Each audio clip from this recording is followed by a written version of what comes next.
Hello and welcome everybody. I am your humble host, Gavin the Kitty, and today we are playing some MegaMan Battle Network Operate Star Force. And with me today is... Hi everyone, it's Casey Tate back again. She's doing her thing with me, helping me moderate the chat and all that jazz. Let me just make sure that this is over here. Alright, there we go. I'm all set up and ready to go. How about we just jump in here? If you haven't yet seen, before we get started, if you haven't yet seen the Ultimate Guide to Mega Man, Part 1, please go watch it. I put a lot of time and effort into it, and Part 2 is being worked on in between things. I have about half of it recorded and scripted and ready to go, and it should be done probably mid-January, near the end of January, so look forward to that and go watch that one if you haven't already. So without further ado, let's jump into this masterpiece, shall we? So Casey, what's your history with Battle Network so far? I've only played the first game and I didn't get too far. I think I've gotten up to Iceman. Gotcha, so about halfway through. Then you'll be seeing a lot of familiar things here. So, is this like a retelling of 1? Because this looks very similar to the intro to 1. I don't know if, like, all the games are very similar with the opening. It's kind of, sort of, not really. So, as you guys in chat can see, we have I've got the full view of what it would look like on a DS on the left, and I've got the main screen on the right in much larger detail, so you guys can really appreciate the sprite art here. Of course, this game is going to be coming out on the Legacy Collection in a couple months, so stay tuned for that. We'll be covering this game again when the Legacy Collection comes out, of course, to take a look at all the differences, little nuances. But for now, enjoy a lovely remake of Battle Network 1.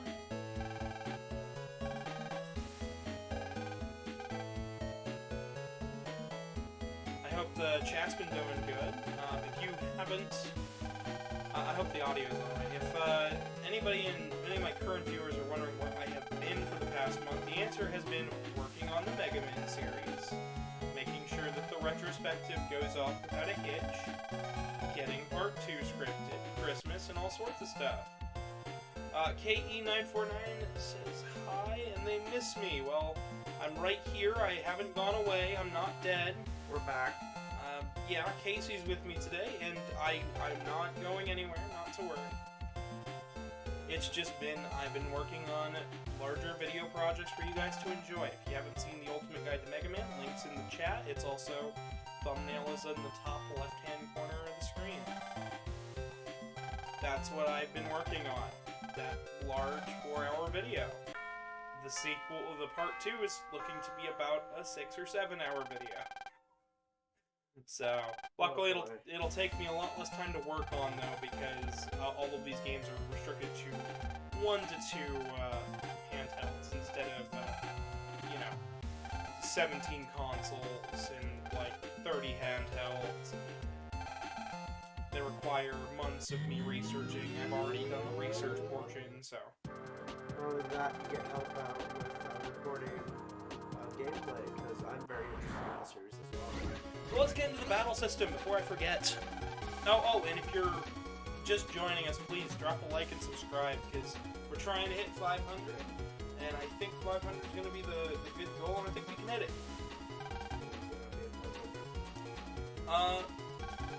So, first up, we've got a deck of 30 chips that it randomly pulls from. It pulls 5 of those chips out of the deck. All chips are labeled with a letter, as well as an element. And those chips, as you can see, the damage output at the bottom, and some lovely sprite work. Right above that, you can pick chips in your hand based on the letter. So in this case, we have an A and an A chip for 2 Canon A's. So that lets us pick it. Or we could pick it if it, or also as well, since it's two cannons combined together, so you don't have to worry about picking opposites. Essentially, it's kind of like playing down a suit or the same number in Uno. Essentially, you can get a 2 reds. You play if there's 3 red down on the table, you can lay down any 3 or a red card. And that's just kind of how it works. Asterisk chips will let you pick from any. They're kind of like the wild cards. So, yeah. That's how the chip system works. Now for the battle system in total. We have these 9 panels we can move from. If we hit B, we can fire our buster. If we hit A, we can move a chip. Chips will often have more damage, and the balance of the game goes between balancing out your chip deck with your buster shots and everything in between, as well as your opponent's movement on their side of the field, as well as your panels on your side of the field. And this lesson right here is going to teach you all about getting the upper hand on the opponent. We'll get into more as the game goes on. I don't want to over-tutorialize. Of course, I am explaining this probably a lot faster than the text box is. How's everybody in the chat doing, though? I haven't heard from anybody in a good while, so... Starting out, also, we don't have a charge shot, so...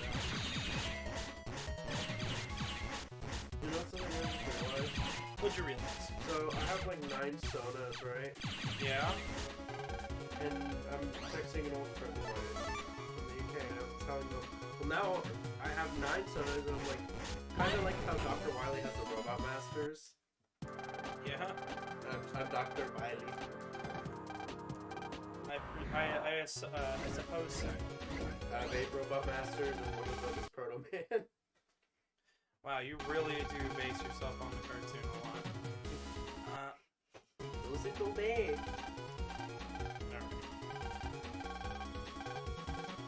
No, but jokes aside, I just found that really funny.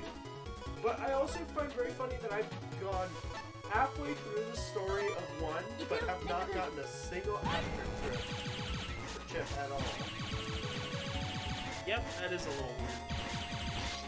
They don't start you out with any in this game, so it's a touch bit strange. Here's a chip that I want out of my folder as quickly as possible. It's got a lot of startup lag, it's got a lot of in-the-air lag, it's just not a good chip for combat, in my honest opinion.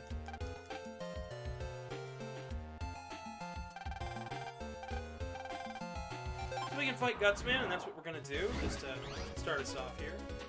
It didn't give me really that much good. Luckily we got a whittle down 200 HP, which shouldn't be too much of an issue. The closer we are, the faster our buster shoots. You guys have been witnessing a series done by a gentleman here lately who's been playing through Battlefield 1 and 2 completely buster only. I think that's absolutely insane.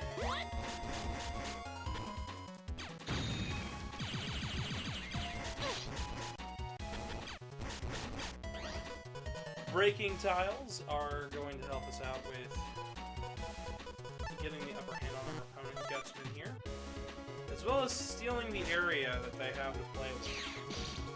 Area grab in this game, at least, will heal all of the panels that it grabs.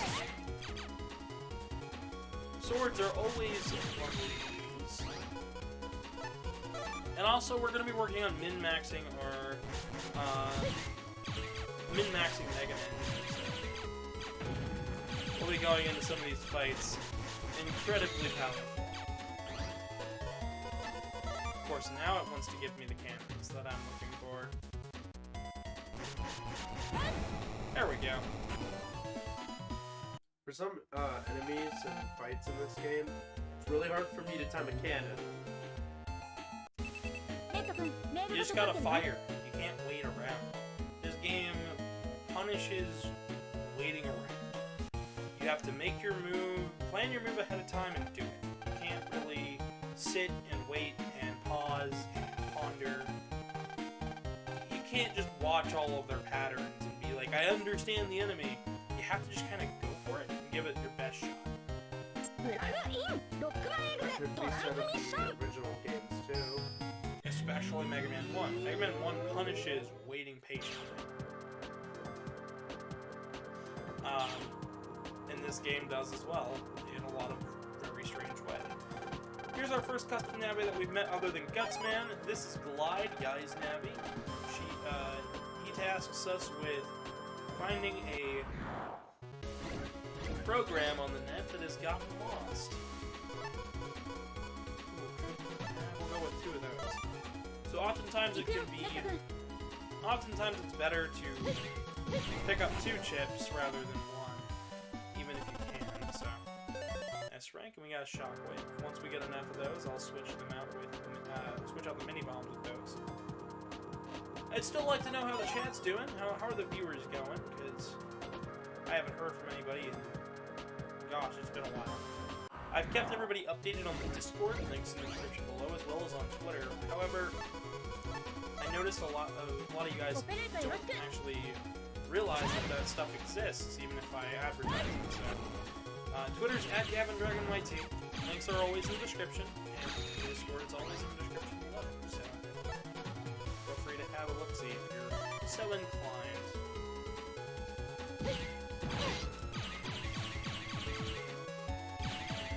We're going to be upgrading attack as soon as we can.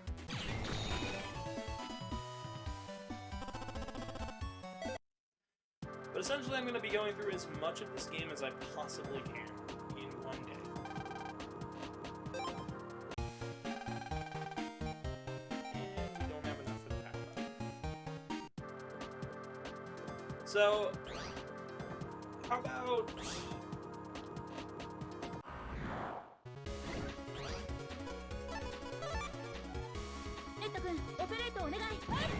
Playing poorly can be a strategy and a gift and a curse. Sometimes you want the chips, sometimes you want the Zenny. But for starters, let's go ahead and switch out get into some of the differences between this and Battle Network 1 on the original Game Boy Advance. For starters, some of these chips have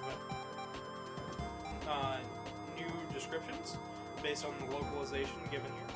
We also have, in pretty much all cases, a balance update between all the chips' damage to make them match more closer to Battle Network 2 and 3.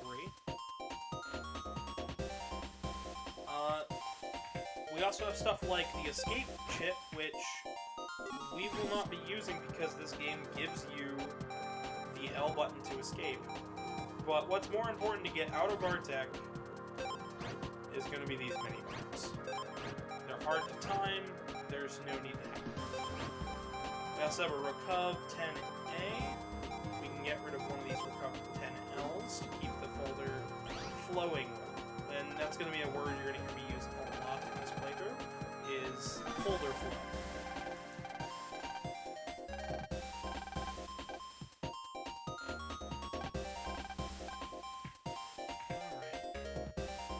Managed to find the program.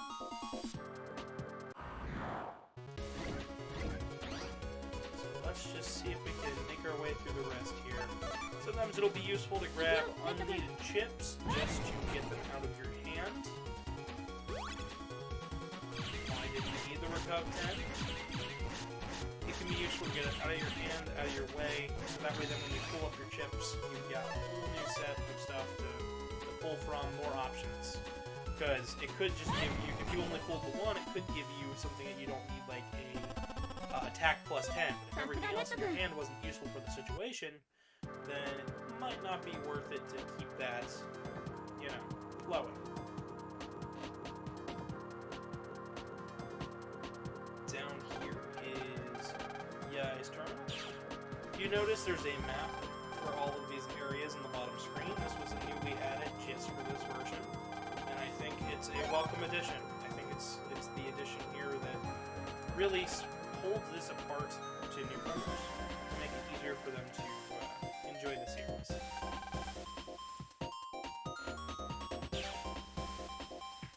Alright, so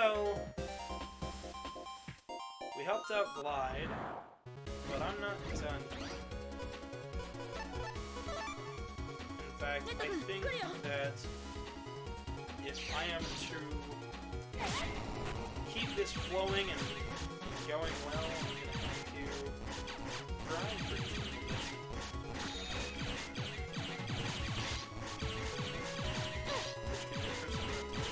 Discussions on the chat's end if you ever want to talk.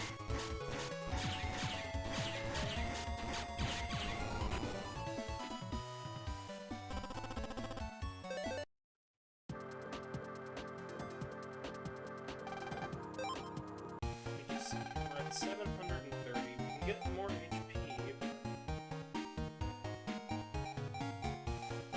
Cannon C is going to be useful, but not right now. And we'll be able to get a lot more money later on in the game. I think our best strategy for now is to re-roll history data found in the area.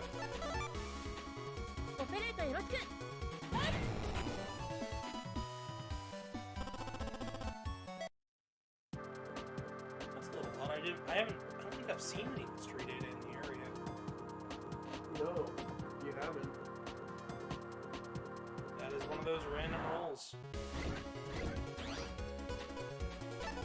They just don't give you mystery data. All the time.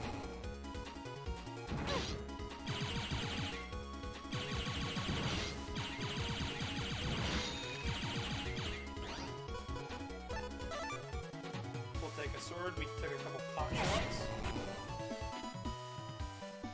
That right there should allow us to get some money, not a whole lot.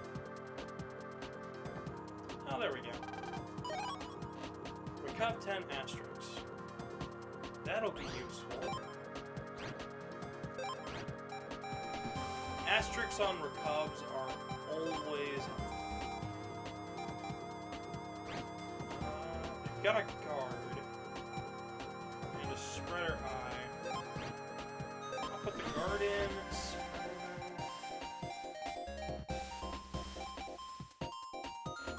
Yeah, I'll keep spreader out for now. Until I get some more of them. I was hoping for more Zenny, but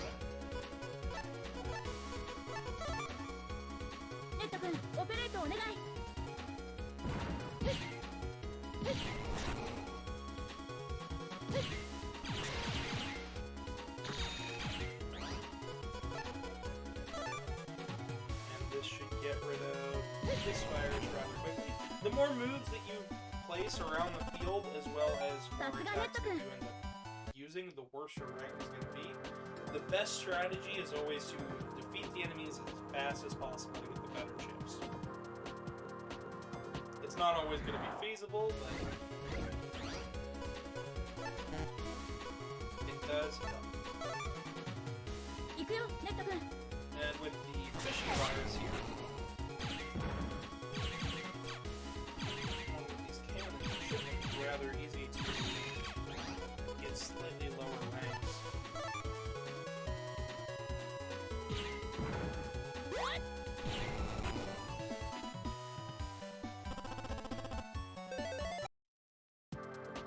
So you can't sell chips, and this is a game where the battle system doesn't reward XP. But unlike in something like Paper Mario, where I feel like it's a detriment to the series, I feel like here it really plays to the game. Because it means you don't have to battle if you don't want to, but there's lots of incentives to do so. Between collecting money and getting more chips to help out with stronger boss fights down the way. These are all discussion points, you know.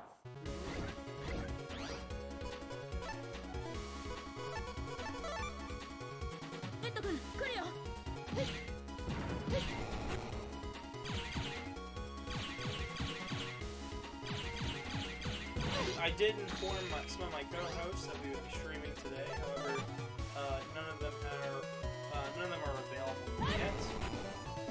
We should be streaming all the way through about 6 o'clock. So, strap in, boys and girls. Oh, but A nice long one to make up for the fact that I haven't been around for I don't know what's been away for about 3 weeks. About a month. About a month, yeah. doesn't mean I've been, you know, not putting out content, just... I mean, you putting out the short. I'm putting... with Karmic.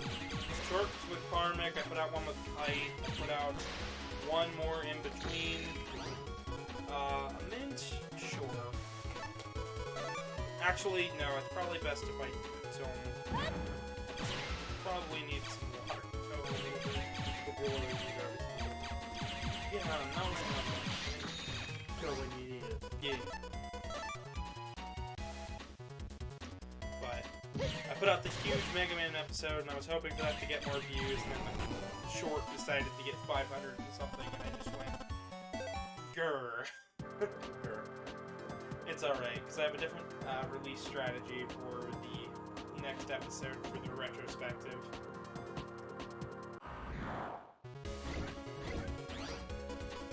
So this translation was done by Professor Nine and his team. I believe it's the Rockman.EXE zone. They've been responsible for multiple different ROM hacks and special editions of games, including Rockman 4.5 Real Operators translation, MegaMan.exe WS with Wonder Swan. Come on, now we should have... I'm so close. I am so close to getting that power up. I at least want one power up before we have to go fight Fireman. And then I at least want 2 more by the time we're able to fight him on the net. There are refights with bosses at the end of the game, but there's also one that you can do optional to get chips. For a lot of money.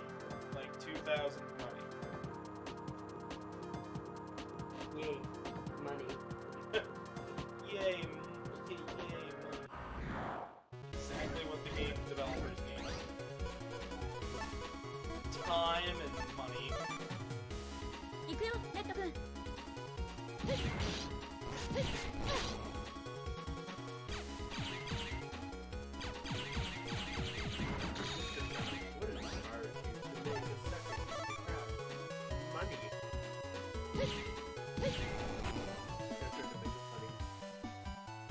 What inspired you to make another Krusty Krab right next to the first one? Money! I don't know why my voice cracks. Money! There you go. Much better than I can do. You're not that good. Yeah, it's better than some of what I can do. So we've gotten quite a number of cannons. Not enough that I need. So, Battle Cat Bomb is here. Ah, thank you. That makes quite a lot of sense. Open volume is here. That would make sense on why nobody's commenting. I keep asking questions and things. There we go. That should be much better. Thank you for letting me know that, Battle Cat Bomb. I asked about audio earlier on, but nobody seemed to say anything. But, yeah. No, that was chat when you asked about audio. Yeah, it was pretty much a silent thumbs up. Alright, welcome in. Don't forget to leave a like and subscribe to Gavin Dragon. Karen, you, with your friends. You don't have to chill out all the time, it's alright. Well, I just say it because We vibing. I'm trying to get you to 500. I know why you're trying to get me to 500 too. You're ready for that giveaway. Maybe. So how's the chat doing? How are you guys doing, seeing as one of you guys said that you missed me and... Now y'all can hear us. Yeah. I went and did a bunch of explaining too, so now I feel just dumb. It's okay. At least I'm not, you know... At least I'm not dying over here.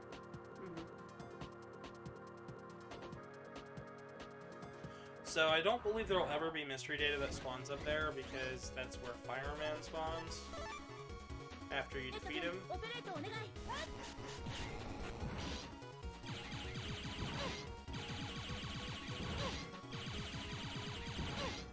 Just gonna tank the damage with a really low score and see if we can get some money.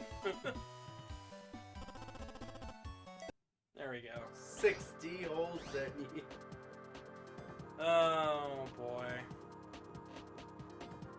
I play this game a little bit silly. I try to power up the Buster as much as I can, even though I know that I use chips more than I actually use the Buster. I am a Buster player when it comes to this game, though. Yeah! Wait until you get some better chips. Wait till you actually start playing the game, Casey. Wait until the game starts, like, Playing you. playing you, yeah.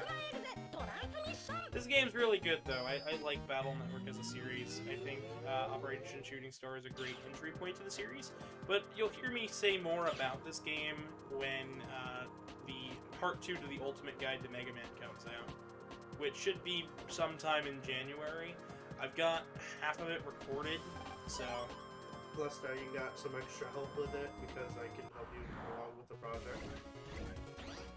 Because this project has been a massive undertaking, and for those who don't know how much of a massive undertaking it's been for this project is something I started at the beginning of 2021,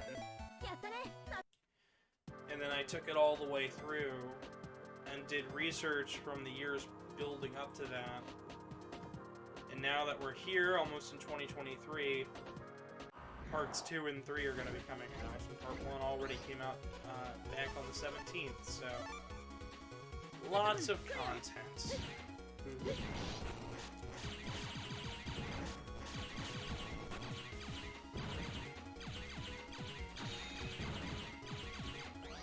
I know this game isn't quite your Pokemon's, but it'll have enough aimless wandering to make you guys feel content, I'm sure. And hopefully we won't get too many rude people with rude comments coming around. Which would be really nice, because that's part of the reason why I haven't been streaming. Posting is Charlie Brown. Soiled a good name right before Christmas, too. Alright, we have enough for at least one. If I have enough for an HP memory, we'll also do that, but nope, no more encounters, so... You destroyed all the viruses, there's no more. No more left. So that's the first one. Their shops will only have so many power-ups. And when we get a power-up, we want to go to MegaMan's status and immediately change things. In this case, we're going to up the attack. That's raised MegaMan's level to 4. And we're going to go ahead and save and log off the net, so that way then we can go check out the first area's boss. Just love how much more different you and I playing this game are in terms of powering up MegaMan, because you go straight for power and I go straight for rapid. Well, I like to do a fairly even set, but I'd much rather have a charge shot and high attack power, because I can wait for openings in enemies. Another thing that's very important to keep in mind when it comes to internet areas is that once the day is saved in each of the areas, the mystery data no longer shows up. So you have to make sure to get things as it's coming to you, or you'll miss out on certain chips and they'll be harder to get later. One thing I have yet to mention is actually the health refills after the end of each battle. This is something unique to Operation Shooting Star as well as Battle Network 1. It doesn't appear in any other games. Which is alright with me, because I'd much rather have some challenge, but I do like the fact that the health response makes this game kind of an easy-breezy skill for me. Makes it a bit more fun for me to play. Yeah, I would have definitely struggled with 2 if you started me off on that one. Oh, 2 likes to kick you in the shins. 2 is where they start bringing in much more traditional Mega Man difficulty. Of course, these games don't ever get as... I don't feel these games get nearly as hard as, like, something like Mega Man 9. Yeah, I hear 9 is, like, completely broken in apps at difficult. Somebody once tried to convince me that game is fair. I looked at them and I started laughing because, like, fair. Fairer than, I don't know, Mario Sunshine? No. When I'm saying Mario Sunshine's more fair, you got a problem. Oh my gosh, really? Yeah. But chat, what do you guys think about Battle Network so far, from what you guys have seen? If you've played the games, feel free to tell me what's your experience, what's your history with these games. If you haven't played a MegaMan game before, that's okay. Just tell me your thoughts. Okay. We need to go over here, get that.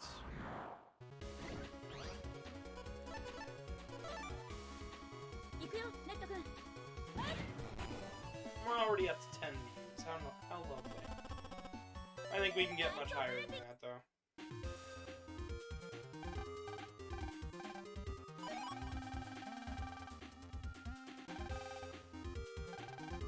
So now we have the Ice Block program, and this will allow us to get rid of these flames. But not before we get knocked out.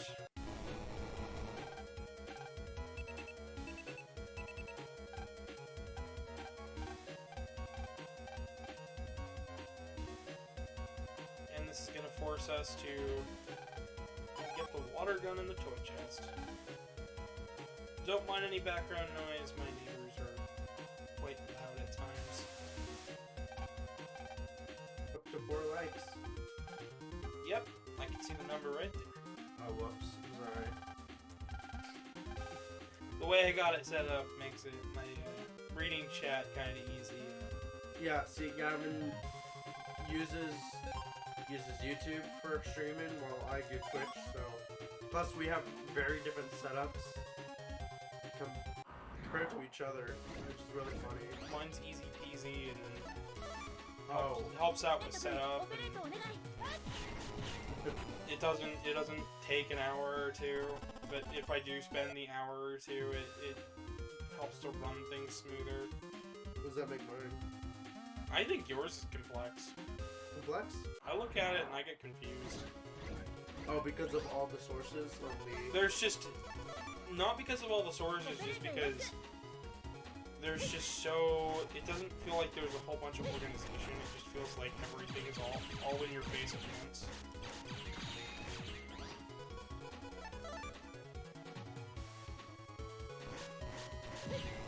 But yeah, no. I mean, I have the game window. Help for commands. Yeah, but I don't gotta work. Yeah, it's basically almost the same as your setup, except for yours has a few more bells and whistles than mine. It's got a few more bells and whistles, but like it looks nice. Runs well. Ow. I just Gavin don't. takes a dig at Casey's design for stream setup. I just think it's a bit more complex. So in this game, mystery data isn't really determined by color. All of the colors from mystery data are kind of sort of random. I say that in the best of ways because I actually don't. Generally, so in later games, purple mystery data means it's locked. You need an unlocker chip to access it. Green is random mystery data. It can have anything from a virus to a helpful chip to money. And blue are chips that are set around specifically. You'll get things like HP memories out of them and power-ups.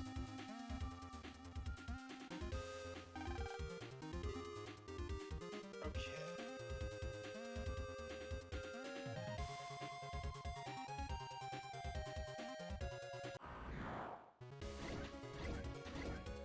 That one, and we should be good.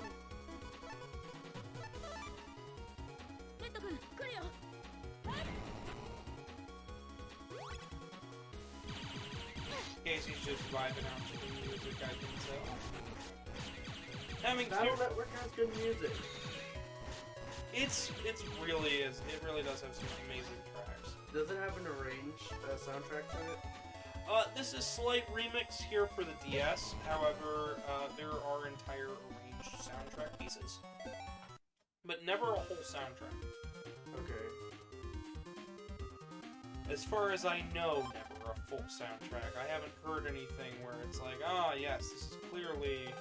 I like the victory theme a lot, though.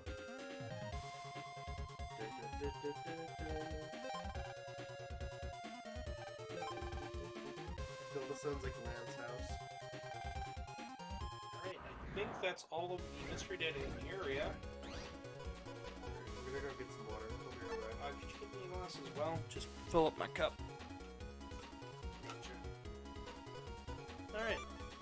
So, the one thing that you're going to want to do with Shockwave here is you're going to want to try to line up your viruses. Sometimes they don't always cooperate, but that's alright. But if you line them up, you can get stuff like triple deletes and things. Later games are going to have much more complex systems. However, here in the first one, it really is just a learning experience, and I think a pretty darn good one. I'm going to go ahead and save. We're getting close to the next power-up, not quite. I'm also going to start switching out a few things. So any shotguns are going to be switched out with the asterisk version.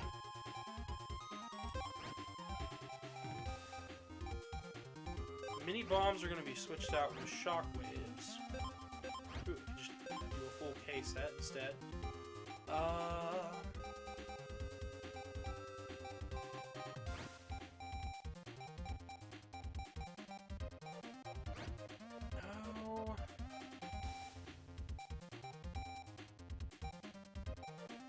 think I'm gonna flip that out with a... I'm gonna switch up the panel out with another area grab, and remove the escape with the spreader off. Thank you for the walk.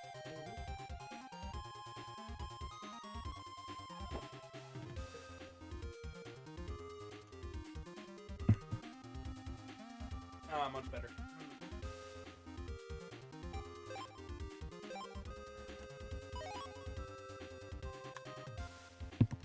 Alright. So you're about to fight Fireman? Yep. Who are you? You're a World 3 Navy, aren't you? Your mischief ends here. If you're the Navy for this house, you think your kid operator can beat me and Mr. Match? I guess we'll have to fight you and find out. Lan, get her chips ready. Okay. You made it this far. Ugh. I can't do a Scottish. You made it this far and now it's far. Right? That's terrible. That was awful. It was supposed to be awful on purpose. No. No, but you made it this far. You made it this far, laddie. And you made it this far, but now it's war. Like fireman, like fireman says, we're strong, kiddo. Fireman, let's burn. MegaMan, these guys mean business. Give it your best. You too, Lan? Not getting scared, are you? Who, me? No way. Battle routine, set. Execute. Yeah, this is happening. The way you voiced Lan kind of sounded like Dreamcast. Let's get these out of attack. Well, MegaMan's canonical voice is a surfer dude. Let's do it! No, it's let's do it, Lan! I'm your new net navvy, MegaMan. Nah, you're messing it up. The canonical voice is Andrew Francis. He's done MegaMan's voice throughout the anime as well as... to do the anime one from when Lan first meets Mega. Yeah, I think Andrew Francis does a lovely job voicing the character. And it's so good to hear that he's going to be coming back for the Legacy Collection. Oh yeah, to narrate everything on screen, right? He's doing the AI NetNavi that appears on the main menu, and it interacts with where you're at in specific games, which I think is really cool because it basically keeps track of your progress and might even give you tips based on how you're battling, which is extremely cool. Alright.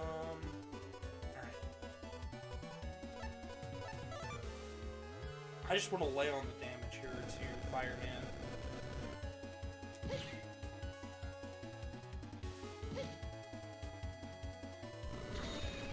There's a few things that make me gravitate towards this series more than Classic, but there's also a lot of things in this series that make me question my sanity a little bit.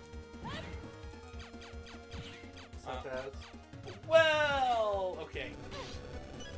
Just the amount of things they've decided to link up to the internet is astounding. It is absolutely astounding to me. I've always wondered that why do I need, like, a screen on my fridge? Why do I need my freezer to be connected to the internet? Like, I understand, like, airway systems and control units that let you monitor your house's, like, systems. But then we have oddities like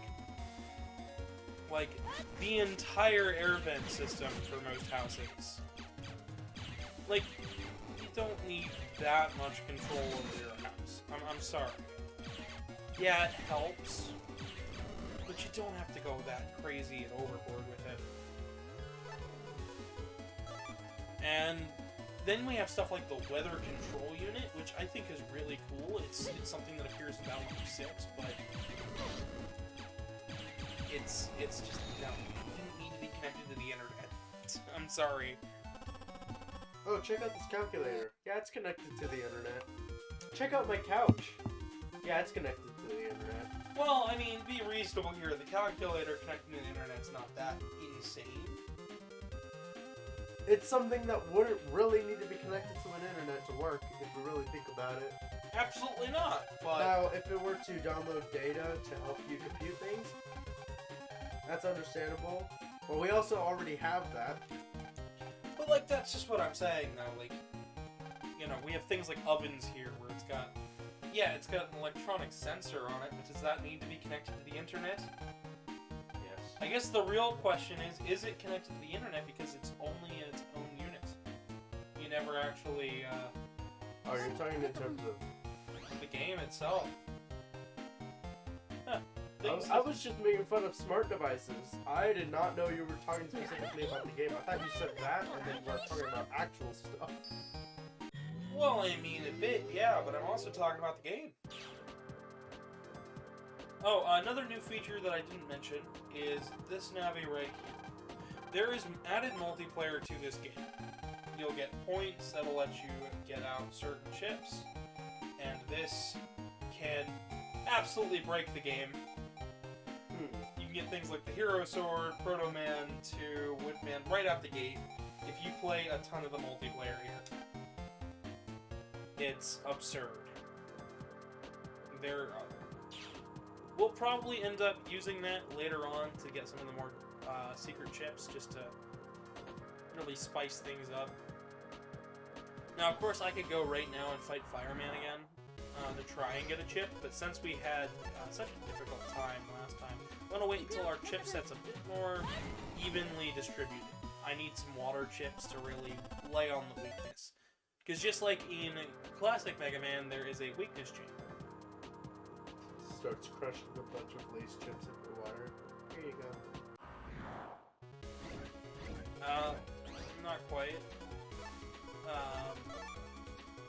I'm still confused on how you reach that as the conclusion. I know what you're talking about. You're talking about the element for the chips. Yeah, so water beats fire, fire beats wood, wood beats elect, elect beats water. Nice, easy, 4-element chain, neutral does nothing.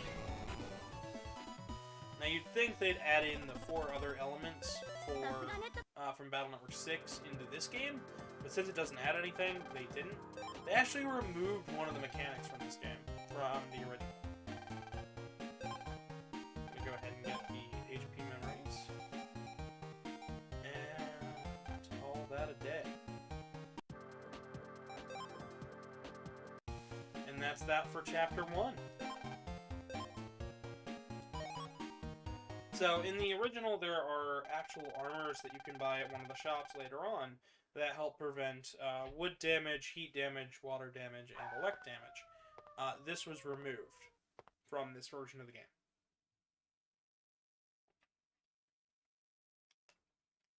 In case he's thinking, what? Doesn't that make it worse? No, I wasn't thinking that. I zoned out. What? This version of the game removed the element armors. What? Why? You'll find out after the Number Man situation. Oh yeah. We're gonna see a little, we're gonna get some friendly reminders. Of the PTSD horror that Casey had to go through in order to fight Number Man. Not quite. For Cup 50 Asterix. That's gonna be good to go. Is that your first asterisk? Nope. How many do you have already? Yeah, a few.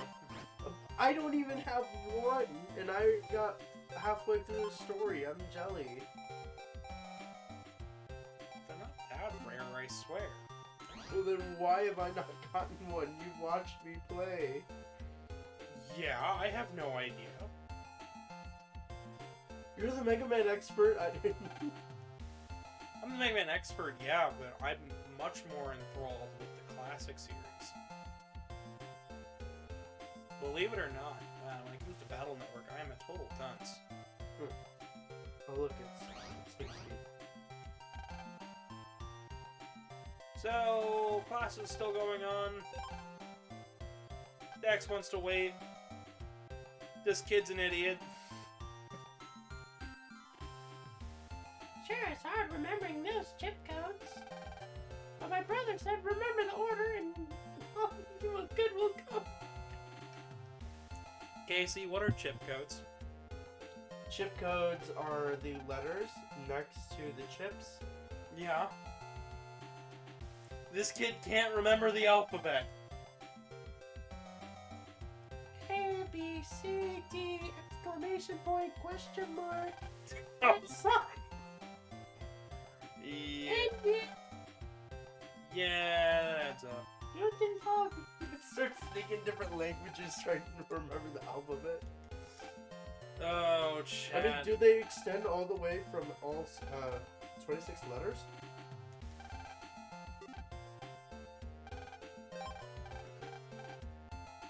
Gav? I mean, it's just everything up through, A through Z. It's not that impressive, and then there's an asterisk. Yeah, I know. I thought it would be in classes A through F or G. No, it's just the entire alphabet. That's all the codes do. So now there's a problem, and Dex thinks he can fix it. Which makes this great, because, guess what? My favorite part. Dex can't fix it! I'm sorry! There's something about him flailing his arms in front of him like that's gonna do anything. I think the best part here is they shortened the text box, so Dex got beaten even faster. Oh yeah, they did.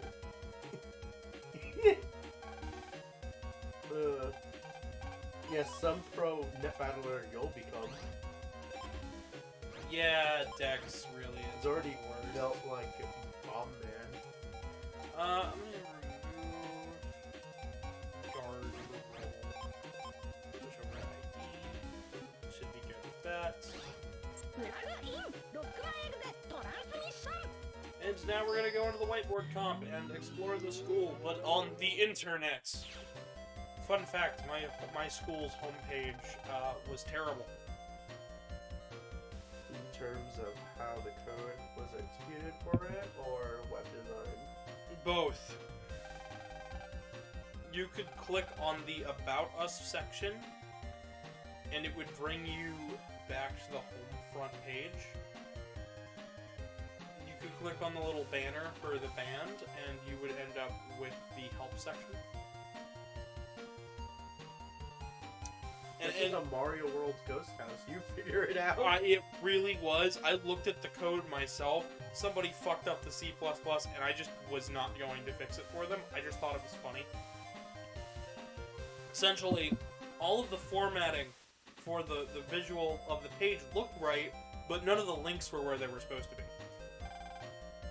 Because all the C+ code was garbled, messy. So the hyperlink would just lead you to someplace completely different that nobody... They were all linked to the school. One of them would take you to the Facebook page. You'd have better luck looking on the Facebook page for information than you would actually using their website, which is a shame, because this is a high school, and you know what's really sad? What? It's one of the better high schools in the area. Wow. Like, honestly, they taught me more than my dad knows, which is amazing. Because my dad's not much of a... Let's say the apple doesn't fall far from the tree in most parts, and between me and my dad, you'd think I'd be the bigger dummy. But my vocabulary is way too high. You mean your IQ? No, my vocabulary. No, I'm pretty sure your IQ as well. Anyways, Well, I mean, not that far. I'm not that much smarter. I just know more words. I know how to sound smart.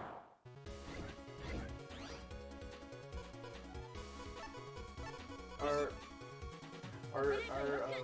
school had a really weak security system. Oh no, that's not fun. In terms of the security system for online stuff. Firewall, that's what I meant. A very weak firewall. That literally we could hack into it and break it.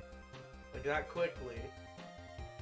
See, I don't mess with much security stuff because in terms of cybersecurity, I think cybersecurity, while it's important, I feel like it's partially over... No, we fixed it. We fixed it for them. I'm glad you fixed it. And when we did, they got mad at us.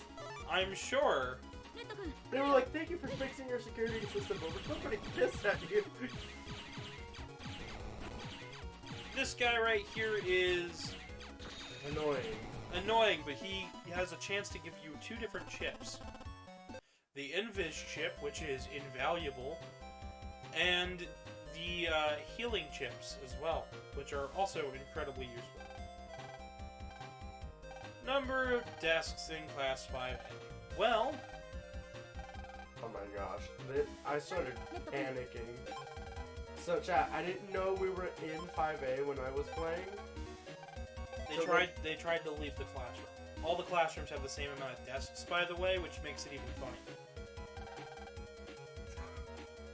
Wow, you just completely made me look like a complete, idiot on your stream. I mean, it was pretty darn funny, let's be real here. It was. Oh, boy. Yeah. You gotta love Casey, she's quite the best. She's something, alright. You know what? Let's try to line these boys up. I'm gonna do that. 1, 2. No. You come over here like a good metal. There you go. Oh, you were going for a straight line. I thought you were doing the 4-way spread. Nope. I was like, that metal's not gonna move. He wouldn't possibly. Oh my god, he did. He got in a line. He lined up for Burger King. How in the... Metal's effect. You know what? Now I can see that. Just somebody aligning a plunging line of a bunch of metals just going out the door of Burger King. Listen, it wasn't just Burger King. McDonald's is now infested with mets. We got metals in the system. We got them in the deep fryer. They're going down to the burger shop. You got them in the milkshakes too? Nice. What flavor would a metal be? Good question. I think maybe lemon. That was what I was thinking. I think they're lemon flavored. Lemon lime because of the green on the hat. Yeah, I think lemon lime works. Because, wait, it is green, right? Yeah, it's green in this game. It's a dark black in the original series. Believe it or not, the Capcom Cafe had to figure out these very questions we are asking today. Oh yeah, what flavor is it? I actually kind of want to. So, the metal itself, they turned into a burger. And the lines and cross on its helmet are actually, I believe it was either kelp or seaweed. I know that the lines were seaweed. But it's a burger. It's the buns. The helmet's the thing. The burger is like the base. Then it's got the pickle. It's got 2 little pickles for feet. It's really cute. If you guys have never heard of what the Capcom Cafe is, long or the short is it's Capcom's Japan-only restaurant that has some of the most adorable food you will ever see, spanning across all different Capcom franchises. They switch up the menu every time a new game gets announced or released, and they have a gift shop that sells all sorts of really cool things. I keep forgetting how to spell metal. Alright, so now we need to know how many History of the World books there are, so to the library. You know what's great about the library? I can't find it. Oh, let's find the computer. Just to be sure. Yeah, I can't find the metal word. Just look up Capcom Cafe MegaMan and you'll find it. Oh yeah, you're right. Because they didn't make that many Mega Man stuff. They had It's so cute! They had a strawberry sundae that was based on the pinwheel. Oh, it's Petey's or chicken nuggets. Oh, yeah, not pickles, my bad. No, wait. No, those might be chicken nuggets, I don't know. Oh my gosh, I just realized what that plan is supposed to be. Yep, it's supposed to be a serve bot. They've got Battle Network Curry. No. No. Okay, for context, chat, I find the Serbots to be a complete menace to society. Serve bots are not menaces to society. If you watched my video, you know they're adorable little helper bots that are just great. Yeah, it's a bun and seaweed for the helmet. It looks so cute. I'd love to try it. I would honestly, you know what? I really want to go up to Japan just to go to this cafe. Now, I don't know if Maybe, they'll have it in stock by the time you get there. Yeah, that's it. Oh shoot! Check this out. They did I don't know what that is. I think it's a stew, but because of That's how a stew. it's the little handles, it looks like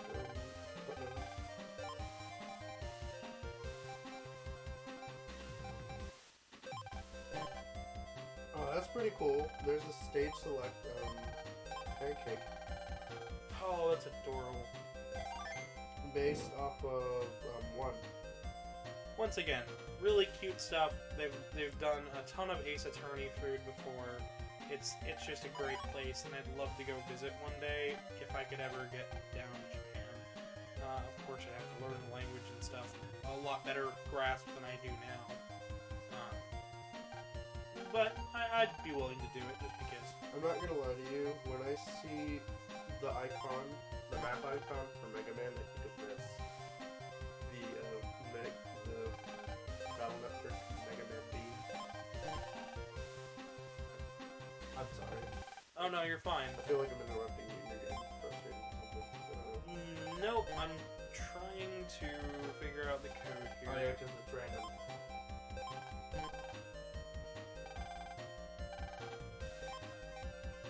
So what this is, chat, is essentially, this is some gates you can unlock by playing a game called Mastermind. Essentially, you try to guess a number,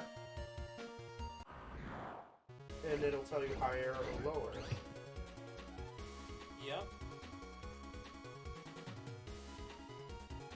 Honestly, I think it's a really genius way. I need 1 moment here. has been driving me nuts. There we go. They're not in your hair? Yeah. I don't blame you. I got a shower, chat, and that's, Alright,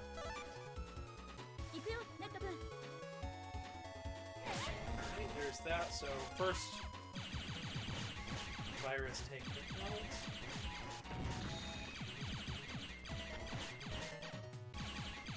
The thing I find really funny about how I like my McCalls is I actually prefer them without the mouth. I don't know why. If I see them with the mouth, they look like Eddie. I know Eddie is supposed to be like very similar to a McCall. Well, yeah, Eddie is based on, Eddie's internals are based on McCalls. I don't know why. I really prefer, like, you know, the gloomy eyes, the helmet, and the feet. That's it. So, now we have to count the number of doors in the school.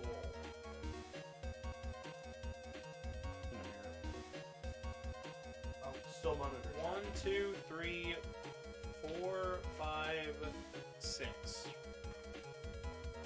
So far, so good. We got 6.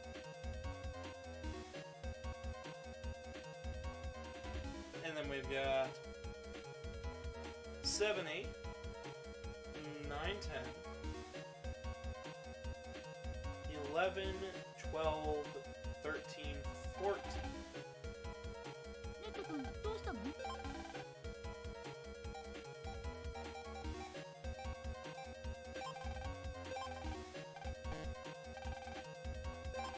And if that's wrong, then it would be 15.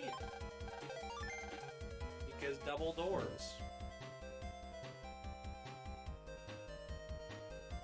I like that the map doesn't give you where the mystery data is. You kind of got to figure that out on your own. I do wish it was marked, but it's alright, because it incentivizes exploration above all else. I believe this came out after Battlefront 5 DS, which did a lot of the same features for BN5.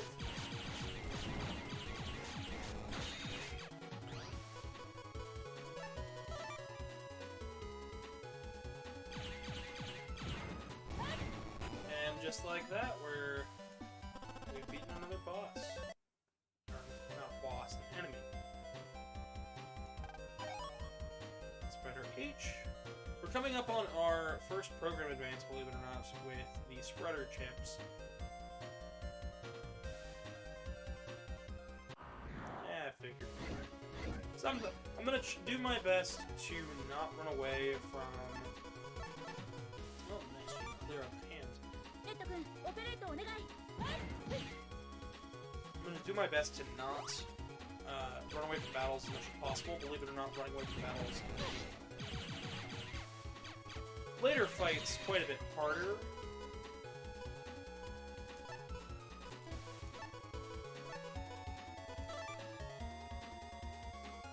I'd love to know what chat's opinions are on this game, though.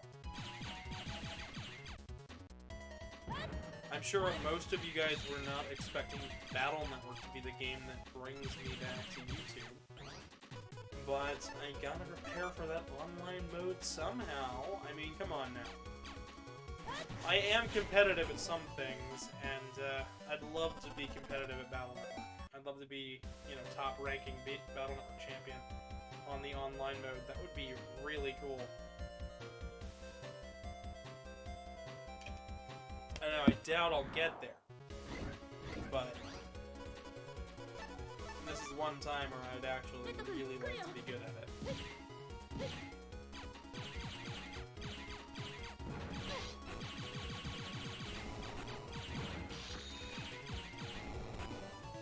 Yeah, there was no way I was getting the time bomb. So Higsby was a teacher here. He's hijacked the school. Not too much to say about him personally, other than he runs a shop. His shop is pretty cool, and there he goes. Casey likes to compare Higsby to Chris Thorndike. Higsby is not Chris Thorndike. Doesn't even sound the same.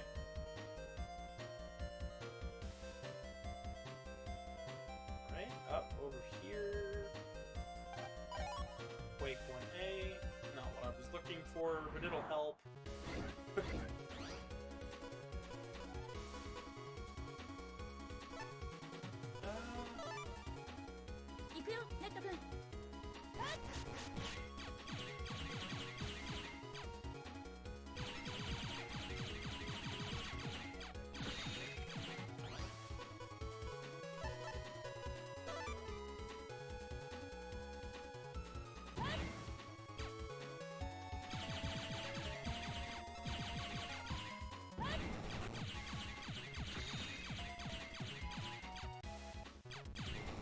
There we go.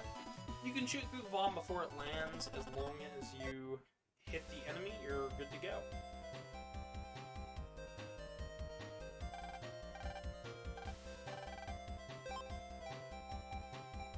So the way that I learned to do this, these passcodes, is just kind of start in half. It'll tell you it's too high or low. And then I go to the next 25. Low, second digit. I go up by 2. Too low, second digit. I go up by 2, and then I know that it's in between if it says too high. Numbers, they're great, aren't they? Sometimes, anyways. Speaking of numbers, we're coming up on Number Man. Ooh, and we just got Cannon C. Want to talk about program advances. If we can get one good hit off with the cannon program advance on Number Man up there, the fight will be golden.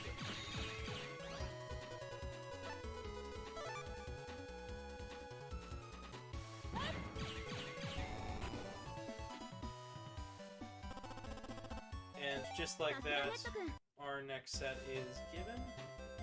And we're coming up on the normal time when I usually stream, so if you guys enjoyed this video, please drop a like. It always helps out. It helps out with the YouTube algorithm, and anything that helps out with the YouTube algorithm helps out the channel. So please drop a like, subscribe, stick around. I don't plan on stopping making content anytime soon, even if I've been away for a little while. So we help out the teacher, Miss Mari. She gives you the school ID to try and stop Mr. Higsby. And we use the ID in the machine, which allows us to input the password.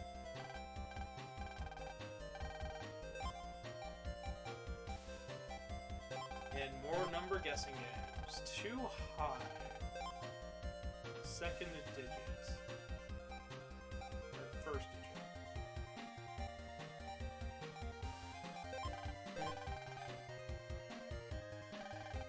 Password too low.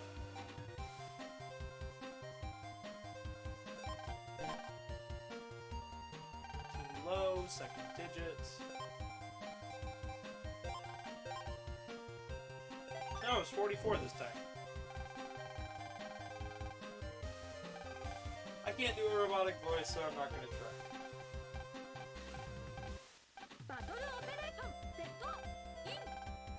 Oh, I forgot to put Canon C in my folder. Oh, I'm a dorcas. So another big change that they made for this, along with the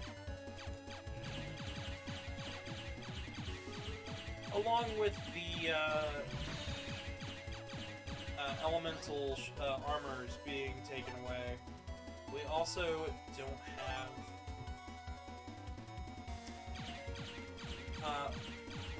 have three rows of additive chips. We only have 2.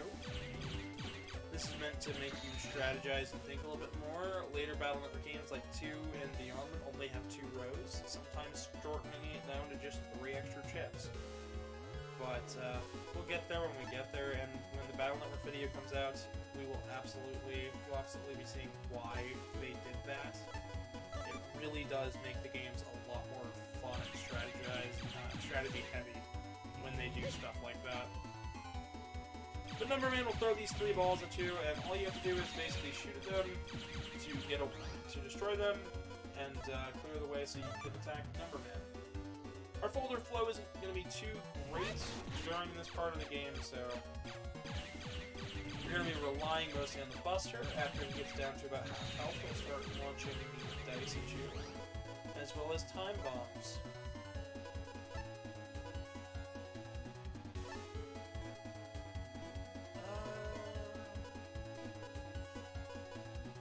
Now I'm actually going to add, because I don't think there's going to be too much that we can do.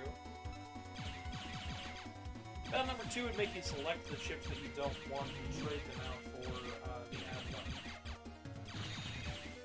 Which I think works, but we'll take both these cannons. One hit, oh, darn it. Mistimed that. But how's the chat doing so far?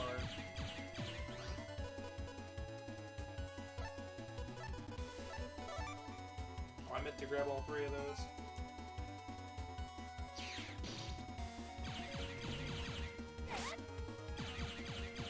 Since we're closer, we can actually shoot faster, which is nice. You can hear the shots every now and again. You shoot off the 2 instead of just 1.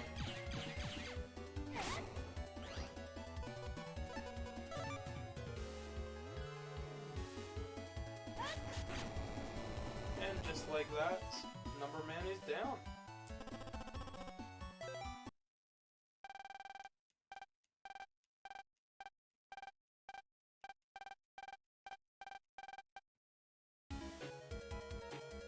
Bigsby ends up realizing that pride doesn't pay, and his life of mischief wasn't working out, so he's not built for the underworld life, and decides he wants to help everyone out. And with all of that done,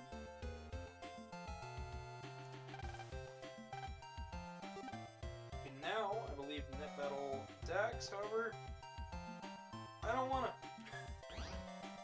I don't believe we picked up any power-ups along the way. We're very close to being able to afford the next one.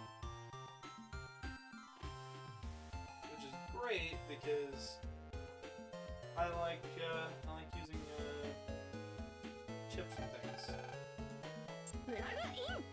Here's a vehicle that has a jack-in port.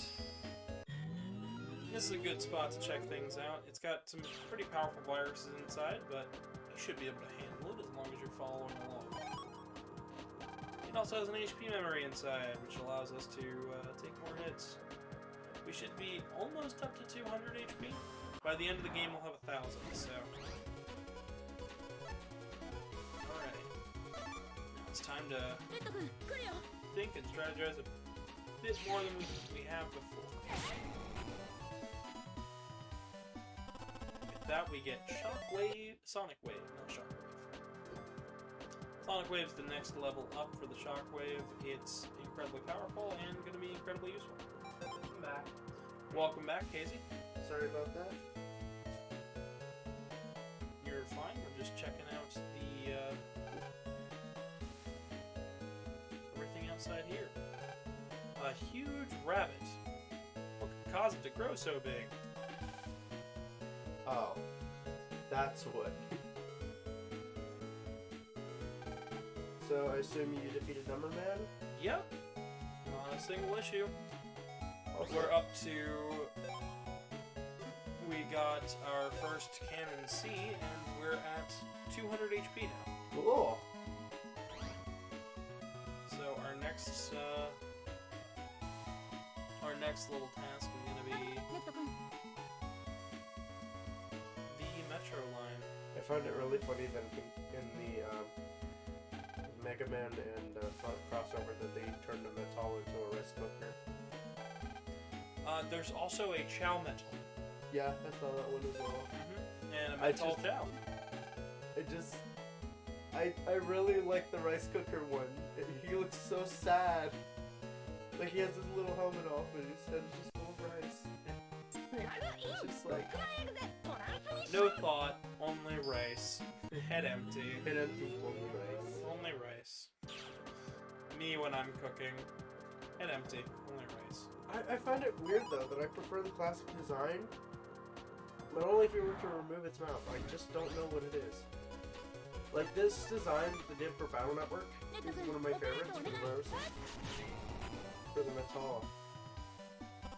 I just don't know why it bugs me so much. I don't know. Some designs just are very iconic. Did you ever end up looking up what the metals look like in the sequel series? Star Force?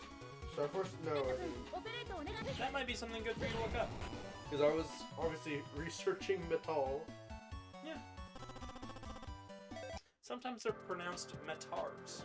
Metar, Metool, hard hat hooligan, helmet and mushroom. So we're gonna go ahead and get this done real fast because Dex is kind of a jerk in this first game. He lightens up as the games go on, but he's supposed to be Lan's friendly rival. He's never meant to be taken too seriously. Well, I wonder why, because Lan laughed at him while he was in the hospital. That's only in the anime. I know, I was making a joke. You want to describe the scene for various reasons? It sounds really suggestive. The scene looks very suggestive because they don't reveal the fact that a cat bit his leg and it's still attached to him. It's cute. A little robot cat just goes nuff on the leg and bites Dex's ankle, and it sends him to the hospital. If I remember correctly, Dex was repairing Gutsman after his battle with someone. With Lan. With Lan. Yeah. And as he's doing that, he hears shuffling behind him. Turns around in his chair. I don't even know if he was sitting in a chair. I assume he was. And out pops this mechanical cat. And ends up biting him in the shin. Great. And he gets sent to the hospital. And he has his leg up. Like it's in a cast. Like it's in a cast. And all this, he has his leg elevated. And they're like, what's so bad about it? And they lift the sheets. And for a whole, like a stretched out 3-minute scene. Yeah. They make a joke about it possibly being something lewd that might get me demonetized. Yeah, but it's so funny, and then all of a sudden, it changes from that and shows the cat on his leg. I was like, I wonder what they were talking about in the Japanese dub. I'm sure it was a fairly faithful translation. I couldn't see them taking it too much further. For those just tuning in, we're talking about... Oh, you got a miss! God, thank gosh. It's a J code, but I can work with it. But for those just popping in, we are talking about the anime MegaMan Network Transmission, which ran alongside after Battle Network 3. This anime is going to be up on Capcom's website, Capcom's YouTube page, actually, sometime next year. So it pays to stay in the loop. This little Servbot here, this little toy Servbot, has a plug-in point, which allows us to check out what's inside. Were you expecting voice acting? Who, me? Yeah. In this? Yeah. It's a DS title. Of course it's gonna have voice acting. That was the big thing about it. Well, actually, the big thing was Not 3D, but... Not as horribly compressed audio.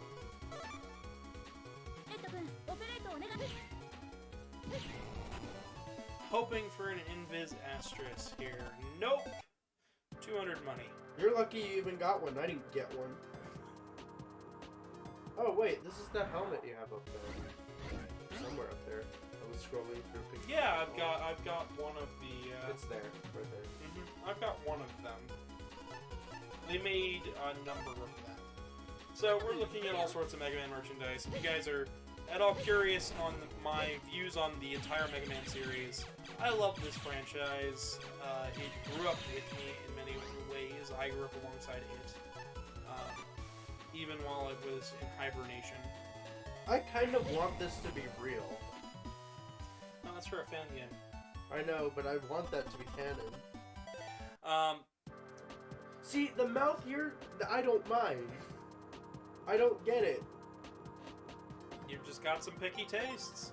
But for those just joining, I have a whole video up on my channel discussing the entirety of the Mega Man Classic timeline from Classic to Legends, Shadow Rock ZX, Reploid Revro, the D-Pad, and Magnus Zero all helped out with their audio for this for that project. Part 2 will be coming out sometime in January, possibly mid to late January, discussing Battle Network and Star Force in depth. But for now, we're just enjoying some Star Force. Or enjoying some enjoying the first game on DS. Yeah. So drop a like if you haven't yet, and stick around, because I've got more content coming whenever I can. Okay, this metal looks fine because the mouth is smaller. That's from one of the Game Boy games. Specifically Mars's level from 5. They're showing me pictures of metals. You guys can see all sorts of these. No! They're all trapped. The metal dispenser. Oh yeah, that's from 6. I'm sorry. 5. Okay, chat. I love any character or character design of anything cute and round. So metals, bombs, chows, like anything like that just makes me all warm and fuzzy on the inside. I love characters that have designs like that. Metals especially. Yeah. The giant metal incident in NT Warrior is really funny. I like it. There is a large metal in Mega Man 3 as well as Mega Man 4. Yeah, I read that. And They're one- bosses, and there's a mini boss. Yep. Let's get some more power. Let's get some power Oh up. jeez, I have to deal with that before. He's not that hard. Is he? No, he's quite easy. A tiny bit. Alright. Now that we've gone and gotten the power up, I'm also going to go ahead and flip out one of the Cannon Bs with Cannon C, and one of the Cannon A's with a high cannon. We'll swap in the Sonic Wave D's for the regular shockwaves. And let's see what else. We got another Recov 50. It doesn't really flow, but I think it'll help. Invis 1J. Do I have any J code? I do have J code. I'll get rid of one of these shotguns because while they're coming in handy, they're also fairly weak. So ID. You know what I just realized? What's up? The reason why not so many people are popping in is because you normally stream at 3 and we stream like 2 hours earlier. Yep, I'm going to be pausing for Be Right Back, taking a short break, getting a small snack, and putting out more links at that time. In case you can take your cat nap and come right back to this. When I mean Be Right Back, it'll be probably about 3 minutes. 3-minute nap! Yay! I could do that possibly. I'm not that tired. Yeah, doing great. But yeah, honestly, I like the series so far, especially in what we've been discussing for the next episode in your trilogy of Mega Man War It's videos. going to be interesting to say the least. Star Force especially. Star Force is going to have a lot of talking points. Get it? Point? Like a star? I wasn't even trying to make fun. That's how good I am at this series. I'm good enough to make a lot of puns. And y'all wanna know.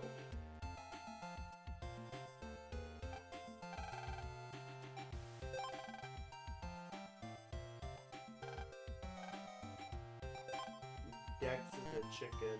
Oh, right, because we have to take a nap or something.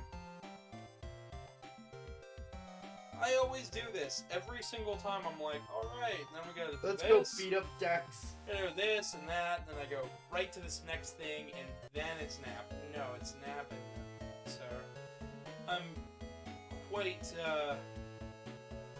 I feel like a bit of a dunce. Never mind, we... Ask MegaMan. I guess we didn't actually talk to the person for the Metro line, which means, back... Oh yeah, this is the one where we have to fight Stone Man, right? Yep. Because he's blocking up the server. You can get it blocking up the server. I'm on fire today.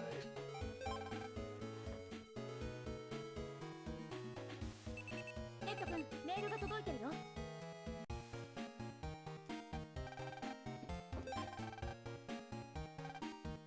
Grab 50L if you give me that, sure.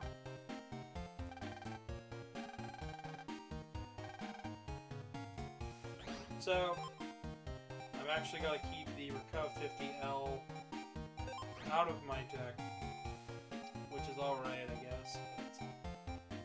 But not the best for me. Let's see here. I guess I'll put back in. I guess I'll put back in the Reco 10. L. L.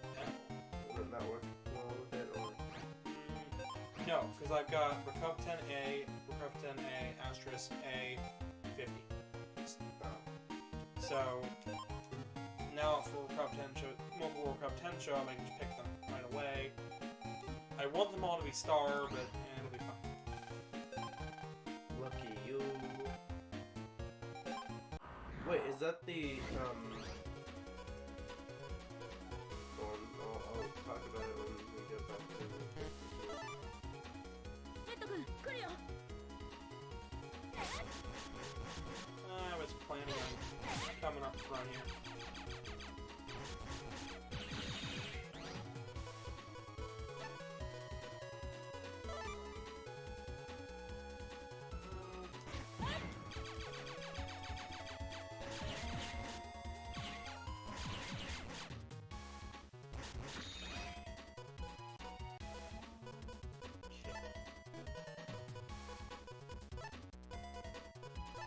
Guess I'll grab these two and try again. Oh, he moved too fast. What a jerk. Beef jerky.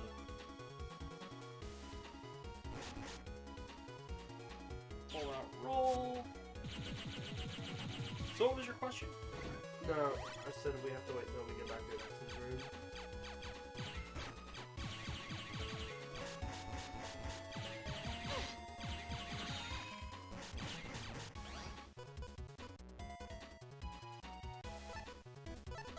I feel like if I grab those two cannons, that's when Cannon B shows up.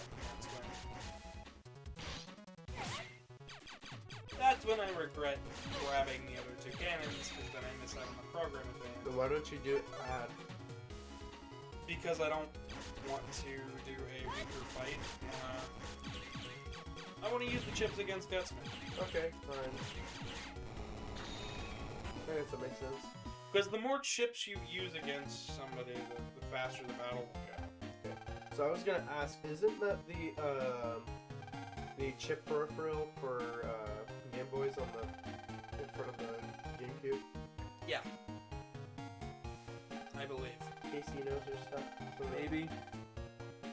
I think it's just meant to be like a controller. It's a very bad controller. I think it's angled like this.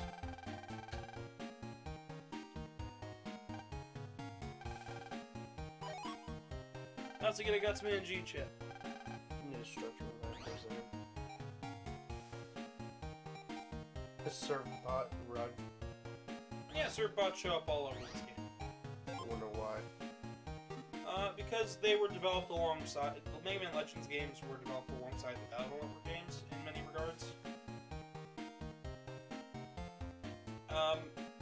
If you're tired, you can just go to bed. It's alright. I'm not going to bed. Right. I'm just saying, it's kind of slow today. You can handle it. It's all good. I don't mind getting rid of one of those recovered pens. I haven't been needing them that much. And I think we're good. Since we've already opened the way to the next area, we can go right for it. Also, I forgot to equip the power-up that we got with MegaMan, so let's go ahead and give it to charge. The next stat I'm going to want to raise is the attack.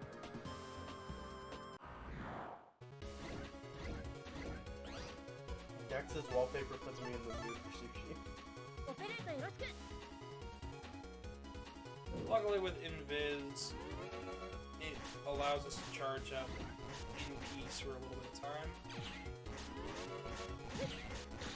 But the charge up is going to be quite slow. Because you really haven't put any upgrades on it.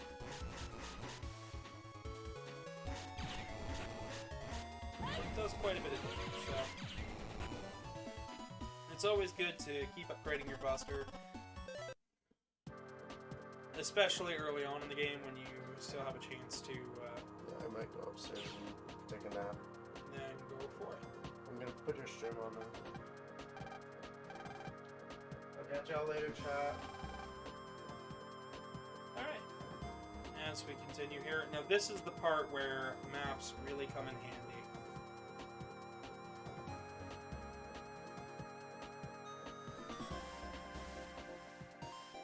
Essentially, this area is incredibly dangerous as well as incredibly, it's both incredibly dangerous and incredibly confusing. It's also going to be one of the last times we're going to need to access the internet to finish this game.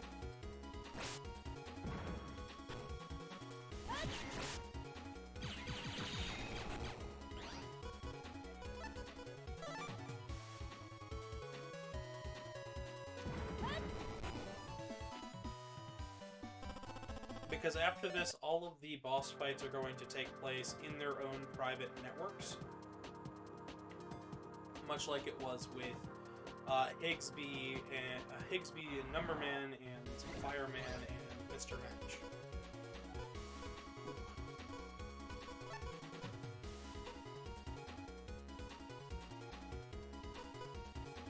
Yeah, sure, we'll grab both of those.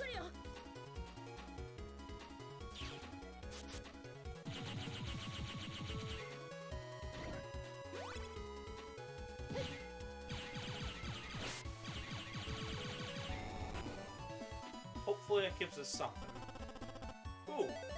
Fire sword. That can be incredibly helpful.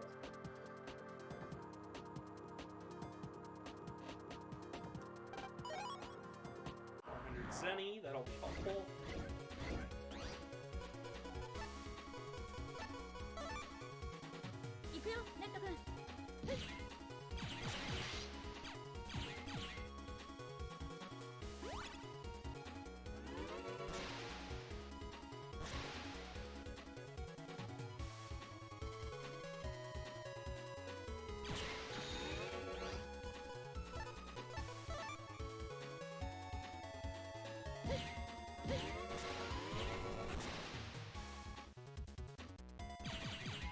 Fishies will activate the mine, so... Also, if you're in invincibility frames, you don't have to worry about hitting the mine either, because you'll just take it out. Kind of like walking on spikes if you've already been hit in Mega Man's 2 onward. You don't have to worry about it, because you've got some invincibility frames, you can just tank the hit and keep on moving. Keep on trucking. Alright. I like to imagine those triangle panels as somewhat of a boss door. They aren't really seen or used again. I believe they were meant to be like, your next guy's up here because it looks like it's damaged, or it looks like the train tracks, kinda.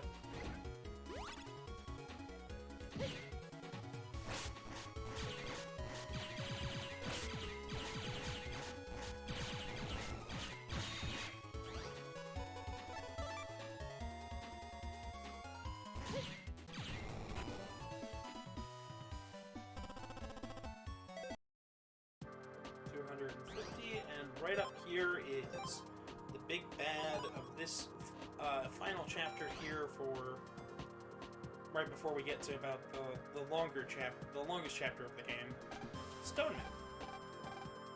Stone Man, just like Number Man, is going to sit in the back row, so it's going to pay to use long range. It's also going to pay to stay in the front row because he likes to spawn blocks a lot. Yes, that did just spell sack D for some reason with the chips. I think that's a little fun. It also pays to notice the shadows.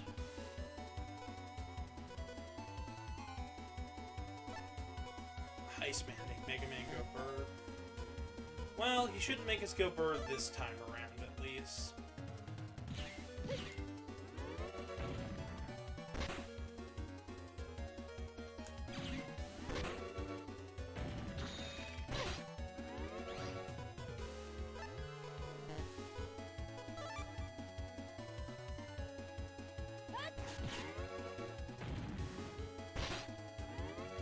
I walked into that one.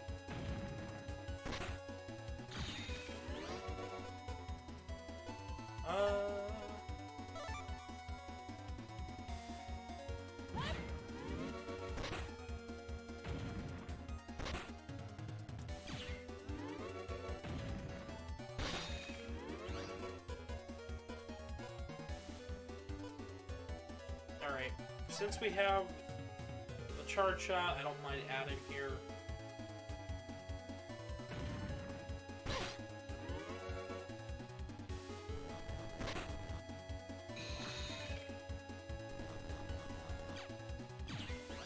Dang it, he was still up for one more.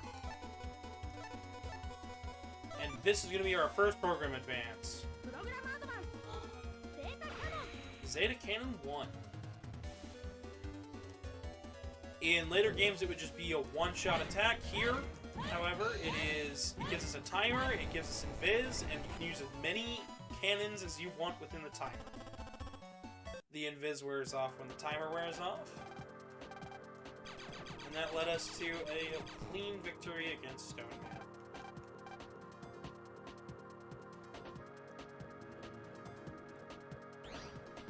With that thus far,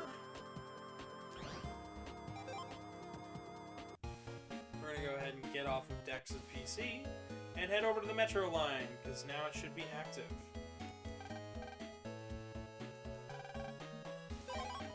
It'll allow us to go to the government complex, which is where Scilab is held, at least in the first 2 games, but after this, it is given its own building.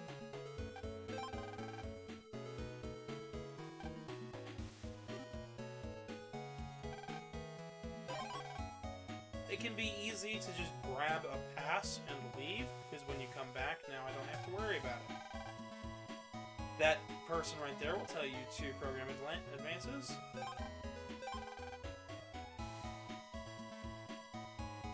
Which is nice, because program advances are very helpful. The next change that we're going to want to do is we're going to want to include the fire sword in with our new sword chips, and swap in our fire tower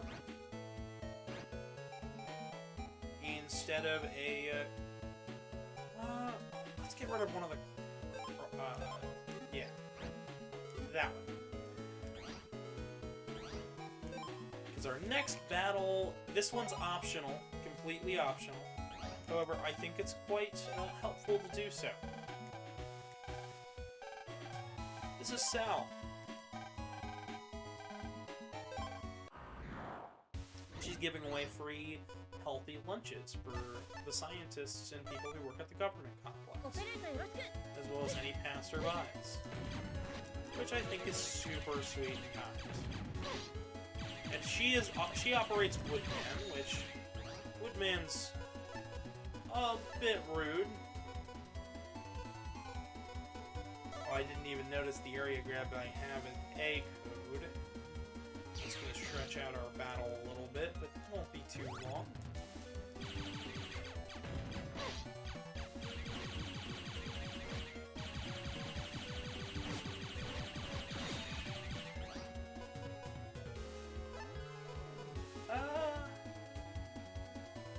like healing is going to be good, because Woodman is really tanky. Yeah, the 2 swords are helpful, but until I have Fire Sword, I don't think that I should really, you know, book it for it.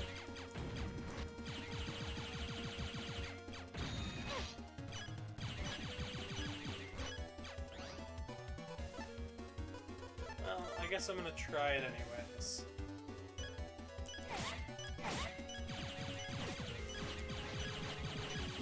You want to get rid of this tree as quickly as possible, because it'll spawn an apple that'll heal Woodman. Let's go ahead and give this another shot, because I feel like if we had Fire Sword, we could have, really done some damage here. So weaknesses will deal double damage. That would have been even greater if I remember correctly. I believe wood panels were in this game as well, which would have increased our damage output.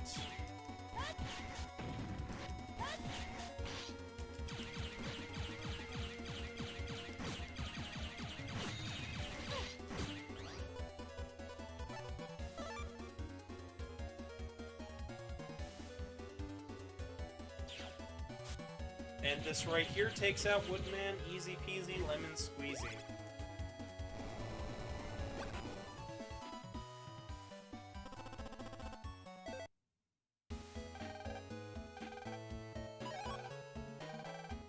Now we have Slash Sal, which will let us get to the next shop. And the final thing that we're going to need is right here in her little terminal. So far, it's been a lovely 2 hours, a bit quiet, but nothing too big, nothing too bad. We are going to continue going, however, until I either finish this game or we reach 6 o'clock, so...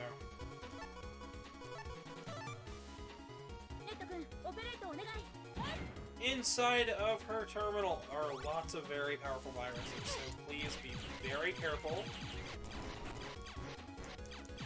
Particularly against these guys. They'll drop in towers, and they're quite tricky to deal with. But I have to come in here for one specific chip.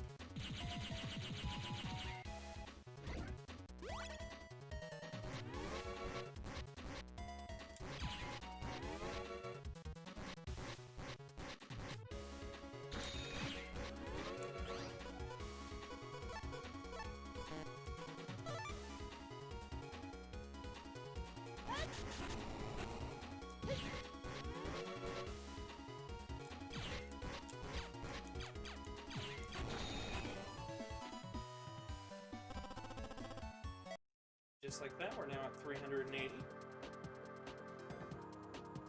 There's gonna be one more. There's at Sal. That'll help us out when we go to access the internet, because Sal is nearby. Ooh, lovely. We've got the Gutsman chip. Gutsman, I believe, is one of the chips buffed for this game. The reason it was buffed was because it just didn't do quite enough damage.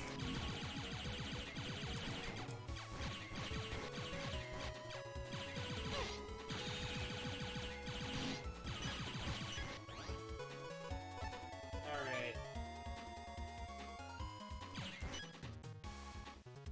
Just gonna go ahead and use roll here. Yes, I could have taken that out, but I need the help.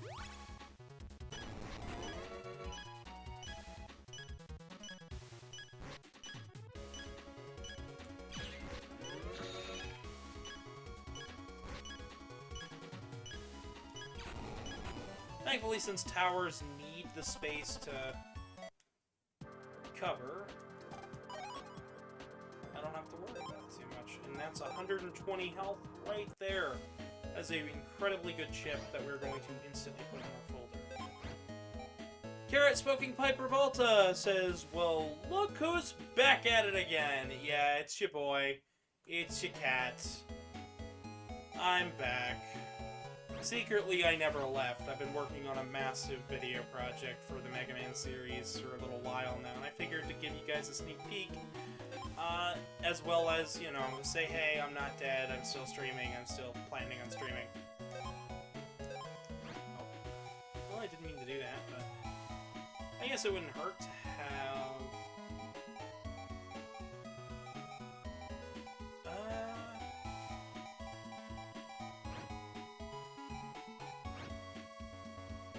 Nah, we'll put it back in. Yeah, I'm back. I've been working on videos for you guys. If you haven't seen the Ultimate Guide to Mega Man yet, please go watch it. It took me a lot of time and effort, and I'm working on part 2. It's what's been taking me so long to get back into streaming, along with the slight fear of the last time we streamed where we had people harassing me. But other than my mental health being kind of rough, for lack of a better word, I'm doing quite alright, and I hope you guys in chat are doing well as well.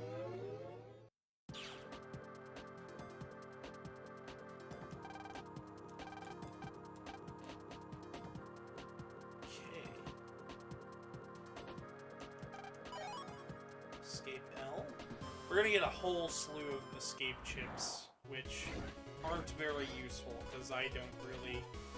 allowing for the run button in this game kind of breaks the use of those chips. We are going to want the Reton chip, though. That's incredibly useful. It's like a Sonic Wave, except it homes in. It's like Magnet Missile from Mega Man 3. It's great.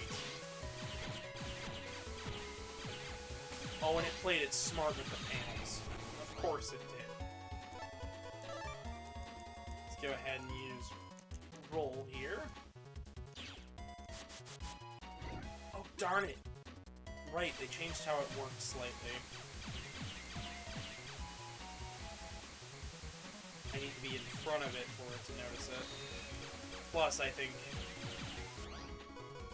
perhaps I was just slightly out of range because the panel wasn't there.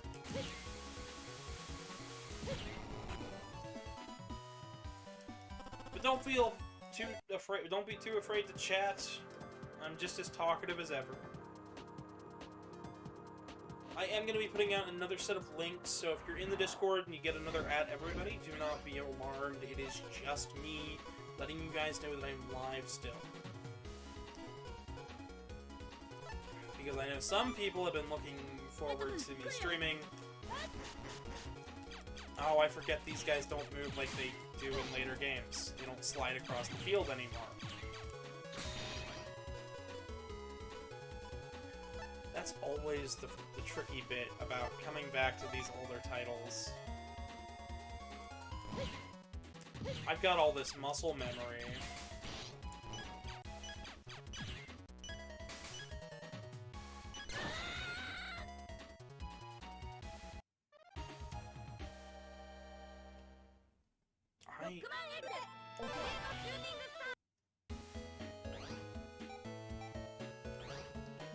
I'm curious.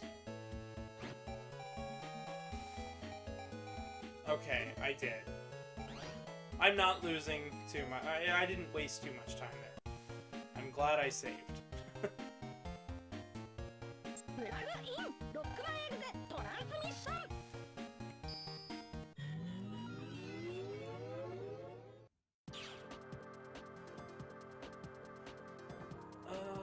Okay, where was that mystery data? Maybe we'll luck out.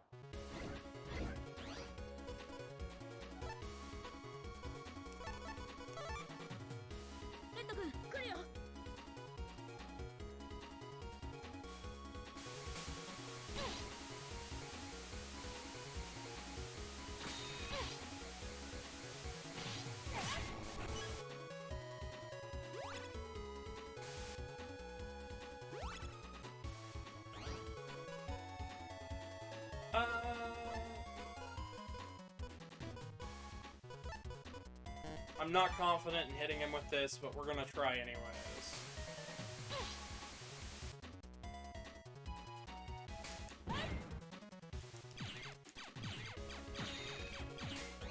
that is always the tricky bit.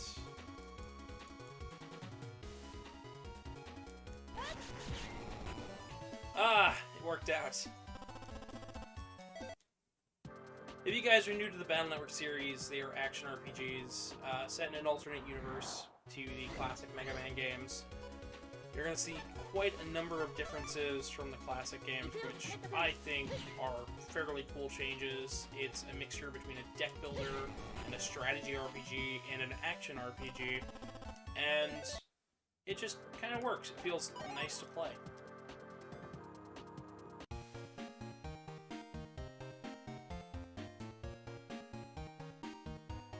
So then the next spot that we're going to need to go to over here is Scilab. And once we make it to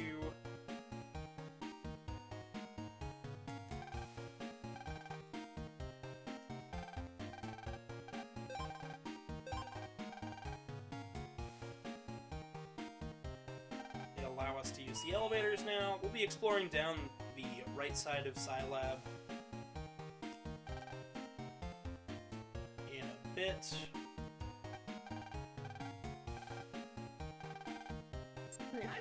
So now we're going to be snooping around on Lan's father's computer, so we can get our special secret program, but it's not here. We leave a note for Lan's father, and who I should probably just start calling Dr. Akari. We get his code to enter the internet access from his PC, which is going to be useful later. And we head on out of here.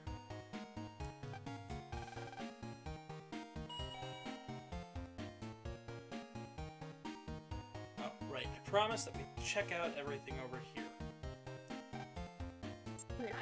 We have a broken vending machine. There's one on the other side. On the other end, I believe you can enter that one as well.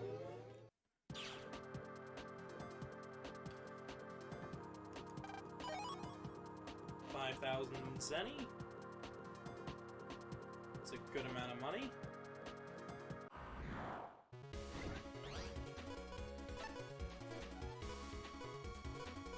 Oh, how lovely.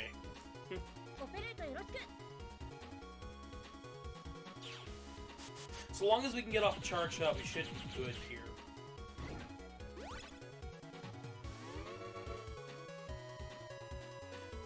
You can hold down the B button right as you're sending out a chip, so that way then the first frame you come back and are able to move around, it'll start charging up instantly, which is nice. Key features like that are some of the smart decisions that make Battle Network a bit more competitive than it really seems.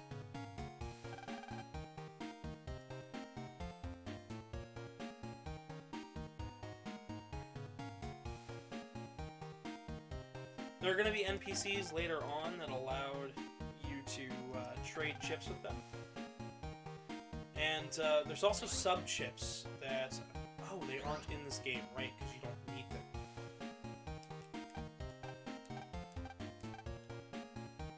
This NPC tells you about program advances, which should be your first hint about the NPCs on the other side. Here's this end's broken vending machine. I don't know why they're broken. I guess it makes sense, because most vending machines... Okay, so I have a story about a broken vending machine. It worked, but it was broken. This vending machine charged us 4 times for a single thing of Coca-Cola. Normally it'd be $1.50, the vending machine had it in there for 2. It charges nearly $10 for a single bottle of Coca-Cola. Of course, the vehicles have to be rude on my debut back to streaming. Don't worry, chat, I won't leave you guys for as long as I did this time. I know I've been away for like a month. But I have good reason. Mental health is important, and also working on videos for you guys is important too.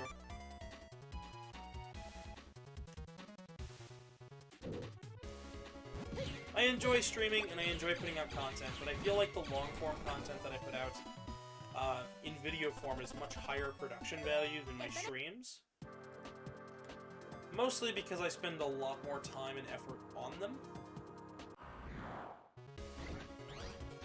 And for this upcoming one, we have some very interesting details. I managed to get a hold of a few larger YouTubers for this one, including Flashing Blades and Professor 9 from the who helped to translate this game, believe it or not, in terms of reverse engineering the code. He's a talented programmer, and I can't wait to see what he does with the new Legacy collection that's coming out.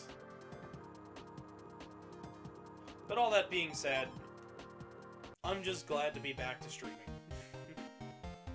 And it seems you guys think so too, seeing as we've got 5 people watching at the moment. Thank you guys for stopping in. If you're new here, be sure to subscribe. That's all I got. We already grabbed the ticket, so we could just head right on out. Once again, this is going to help out immensely. Once we get back out of here, I've got a lot of emails to check up on.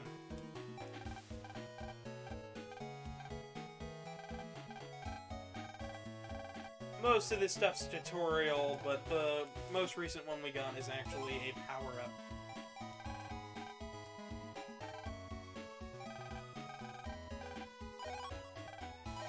Gives us an HP memory and a power-up.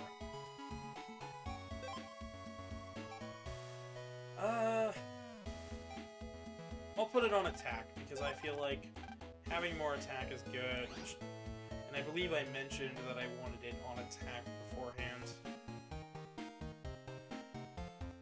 So far, so good.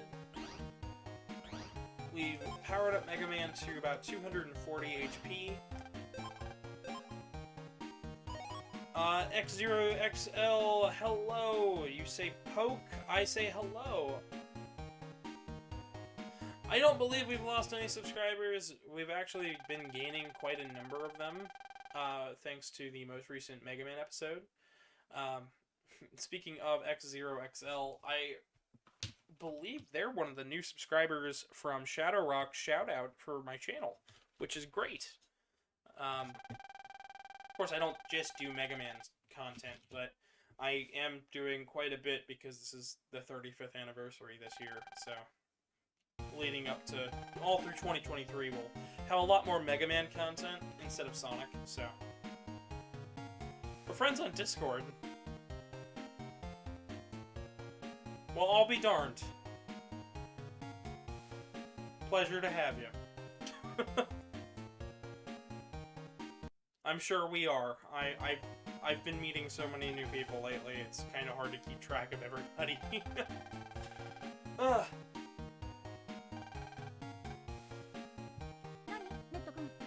So,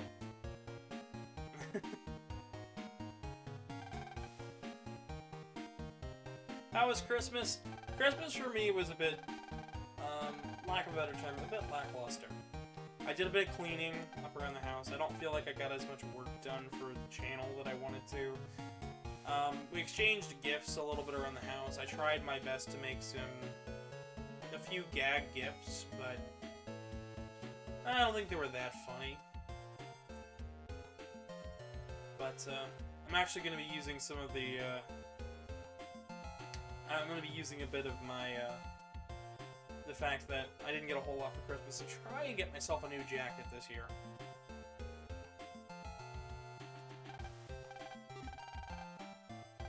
I don't believe you can challenge decks here. Oh, we can.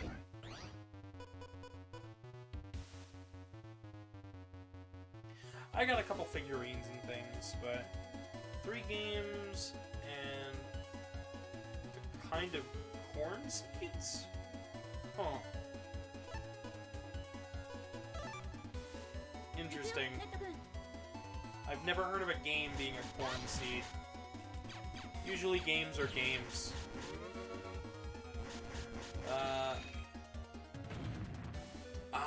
Okay, I see. That makes a little bit more sense.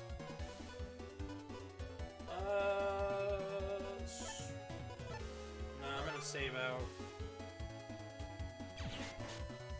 Use roll now and save out some of the other chips in a bit.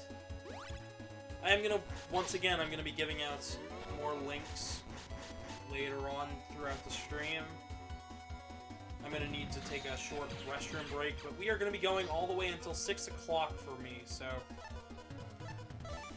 if you have any questions about the Battle Network series, feel free to ask. This is the perfect time to ask, because you've got me right here, and you'll have my opinions a little bit before the video comes out, which is nice. I'll use Gutsy. We'll use big old Guts Man to... Oh, he spawns differently than he did in that. That makes sense. The things I learned. It's been a while since I played this version of the game, so... it adds up.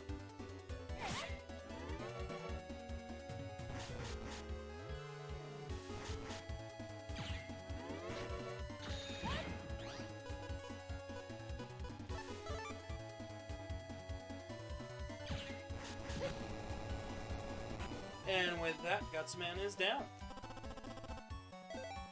We only got a level 3 busting rank.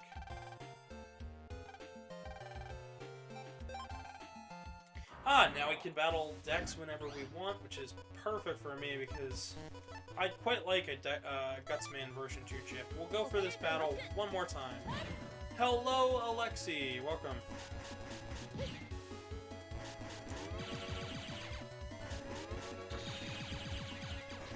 It's going quite alright for me, personally. If you could drop a like on the video, that would be awesome. That goes for everybody. But other than that, you know.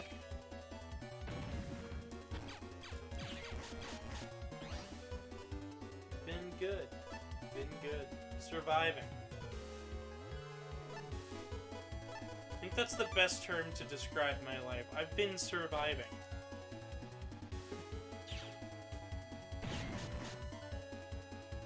Alright, now I can just wait here, because Gutsman won't move. Give me a chance to charge up.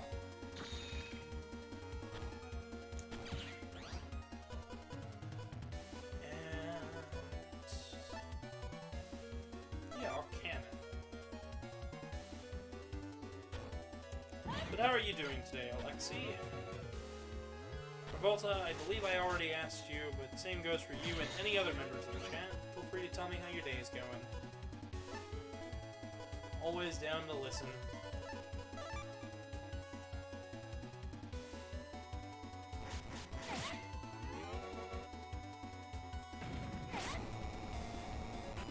And just like that. Quite fine today. That is quite the good thing to be. So all the water's out in the school. We fought Dex twice. We got some more money. That'll be good for when we go to the next shop.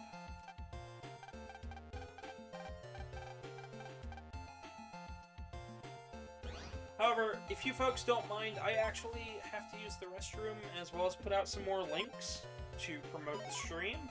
So I will be using something that is very rarely used for this stream.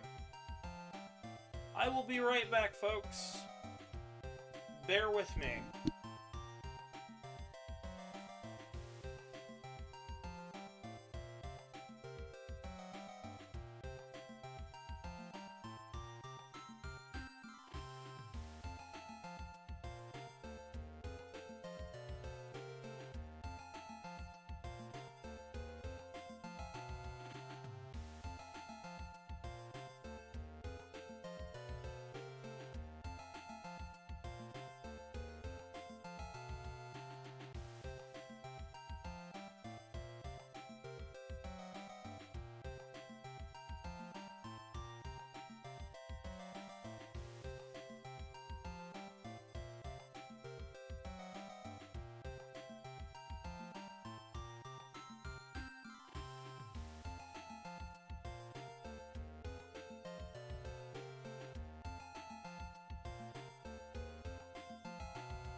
Alright, folks, I am back. However, I haven't sent any more links out. We're going to do one link out today. Back out to Twitter.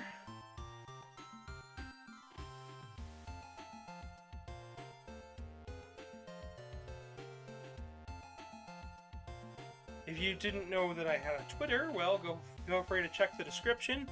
And if you're a bit too much for that, don't worry. We have a we have the at the end of every episode, as well as on the homepage. It's at GavinDragonYT.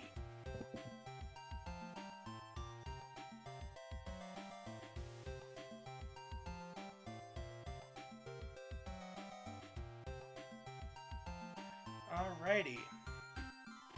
Looking at a few of the more finer details here.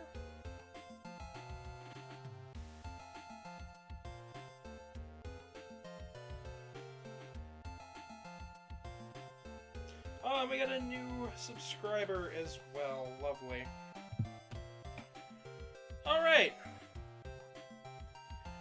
And I am back. We are ready to continue. Thank you guys so much for the 7 likes so far. Be sure to stick around because we've got a lot more coming on. So since there's no water, Lan thinks, I'm a 10 to 11-year-old child. I can go and solve this. I'm the best net battler. I can do this. However, on the way, there's a few things that we can actually do to help ourselves out. This is Higsby's shop. It is now open since it's been about a month since the Higsby's attack on the thing. So he's turned a new leaf and started a shop. Believe it or not, if you talk to... These right here are chip traders. You put in 3 chips, you get out a different chip. Oftentimes, the higher ones, like this one, where we have to put in more chips,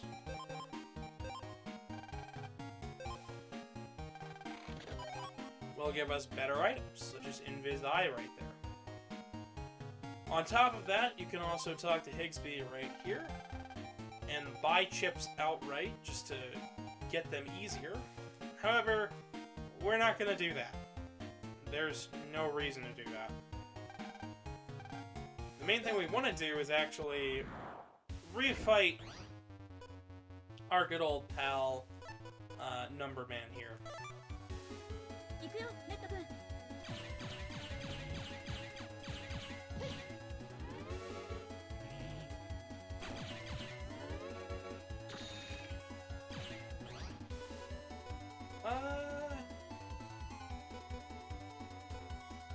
Seems like a good time to add chips, seeing as we're very close to a program advance, and Zeta Cannon works really well against Number Man.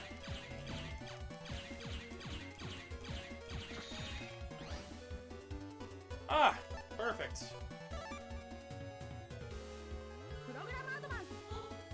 I do quite like the Japanese voice acting for this game. I do really wish this game would have come out on the DS. I think it would have done a whole lot to help boost the morale of Battle Network fans at the time. It was a fun little anniversary gift, even if Capcom didn't deem it successful enough to come to the West. I'm just glad Battle Network fans are eating well now with the Legacy Collections coming out in just a few months. And if you guys have never played a Battle Network game, well, welcome! This is a great starting point for the games, and I think the Legacy Collections are going to be an even greater starting point from everything I can see.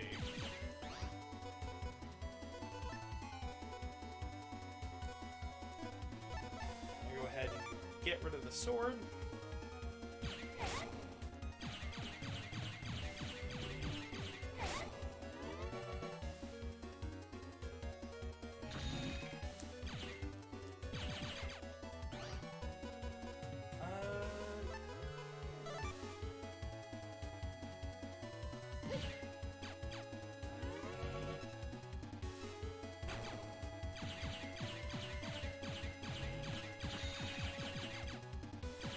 quite glad chat's been very respectful today.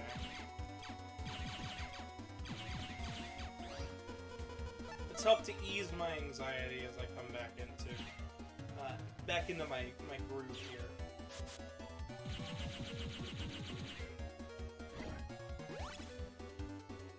I know my streams are a lot less joking than Casey's. I know a lot of people have seen me on Casey Tape stream lately. Ooh, I got a number man chip. Lovely. I know a lot of people have seen me on Casey Tape stream and they see me there and they probably think I'm all jokey and jovial. And that's the case most of the time, but I really am more of a focused, straight to the point person when it comes to my own content that I put out. Which I think can make for some really good content at times.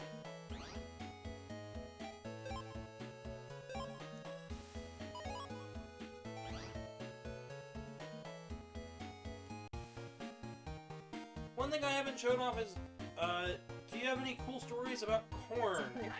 Well, seeing as Ohio's main export is corn, I do. I used to hide out in cornfields from time to time behind my father's house because the place my dad was renting had a cornfield behind it.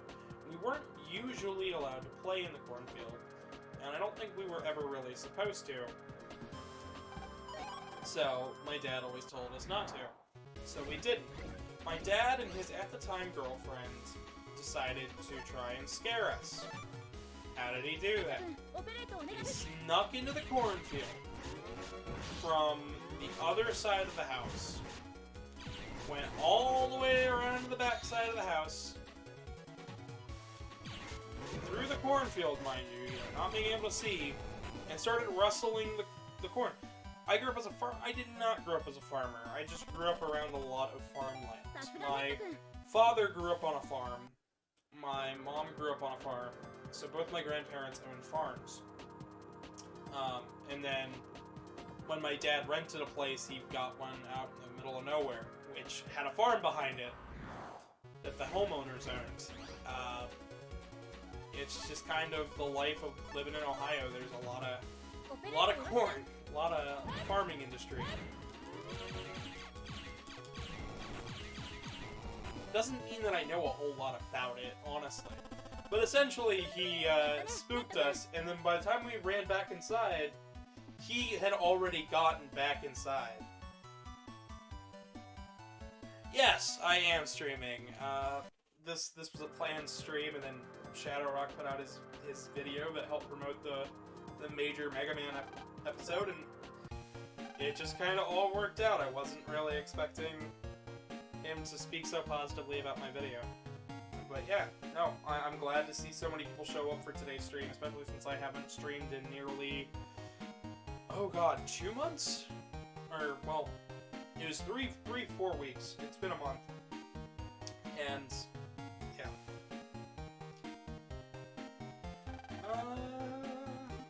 I'm actually gonna save the money.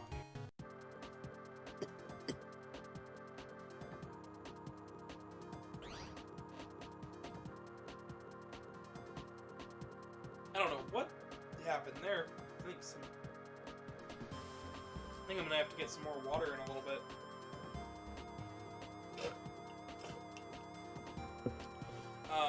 No, I'm just... What else should I talk about? Ooh. Let's get rid of a cross gunner with that. I know the folder flow is going to be an absolute mess if you guys are at all familiar with Battle Network. But that's just kind of how I play. It gets smoother near the end of the game, usually.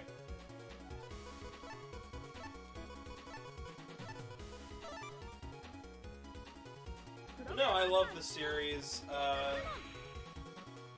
MegaMan in general is one of my favorite franchises. We started out my channel with mostly Sonic content, because I wanted to play through all the Sonic games leading up to Frontiers.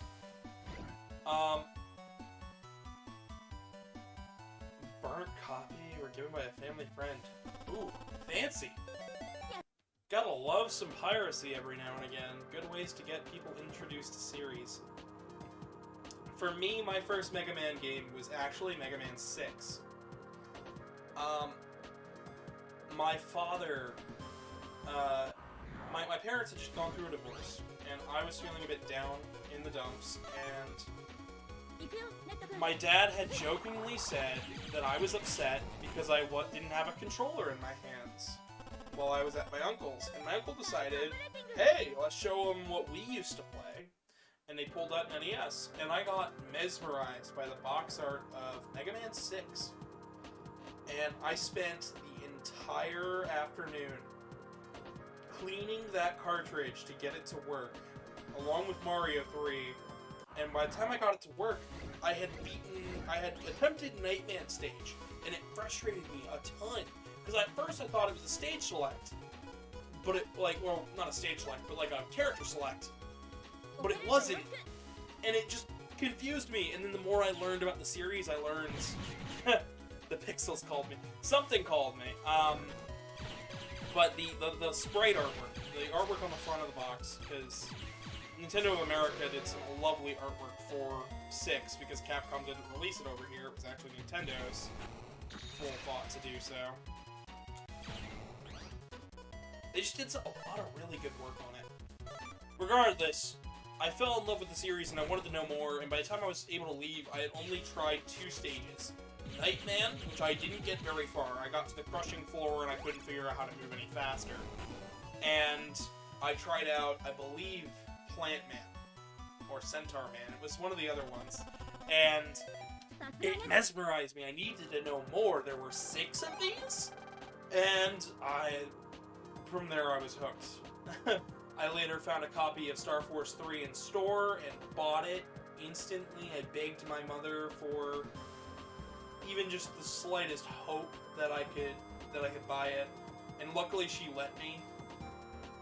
I really didn't deserve it. I was not a good kid at that time. I was still very broken up about my life, but you know, it led me to this moment right here, where I know way more about every single Mega Man game than one should probably know at all, and I'm fairly competent at enough of these games to be able to stream them with some level of dignity. So, yeah. Other than me mildly bragging and whatnot, though, just love these games. Love introducing these games to people. Oh, I'm getting lost already.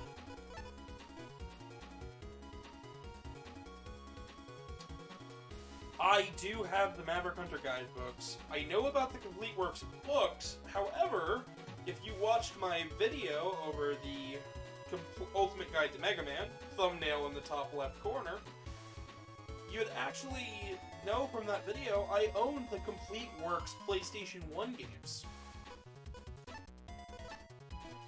I actually owned the games that had all of the info on it. I learned a bit of Japanese just so I could play those games, you know, fairly competently, and navigate the menus without fumbling around a whole bunch.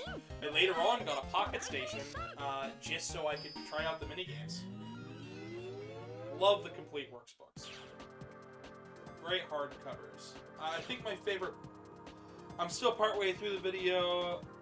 I was the dude that commented. I know you're the dude that commented. Don't worry, I remember a lot of usernames, especially when they're fresh in my head. So, do not worry. I know who you are. I recognize you. Liam, welcome, Liam. Long time no see, man. How was Christmas? Christmas was alright. Christmas was alright, bud. I hope you enjoyed the Ultimate Guide to Mega Man video I put out. That's been like the major piece of content I have put out in the past couple days. I've been talking about it pretty much non-stop throughout this video. But I hope, Chad, I hope you don't mind.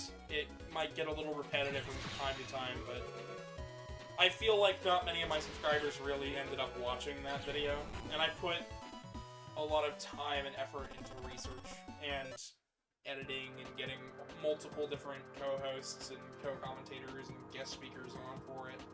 And part 2 has been taking me not nearly as long, but it's been a longer discussion. So, くよ。 But Christmas is alright for me, Liam. How was Christmas for you?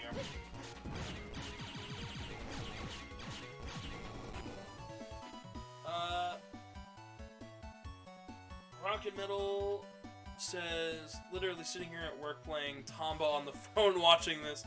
How hard was learning Japanese, and what resources did you use? Been wanting to learn some. You're a big manga fan. Got it. So, やったね。 what ねっ I... くん The way I learned Japanese was really stupid. Really stupid and backwards. I would say use Duolingo to, like, learn the language. It's a good starting point. What I did was I started by memorizing the characters on the menus and learning what said save and load. And from there, picking up the characters one by one until I could roughly piece together a word. I was, I believe, 13 at the time when I started trying to learn. So, 来るよ。 good age to start learning, also a shit way to go about it, because, excuse my cursing, but, what I should have done was look up online resources and tried to see if my mom would get me some books on how to learn. Instead, I went about it by spending way too much time attempting to read Japanese by, like, piecing together word by word. Essentially, it was like watching a caveman learn the letters of the alphabet. It's a little funny. In terms of the resources I used for the video itself, I actually had a lot of help from the MegaMan knowledge base, things like the wiki, 来るよ。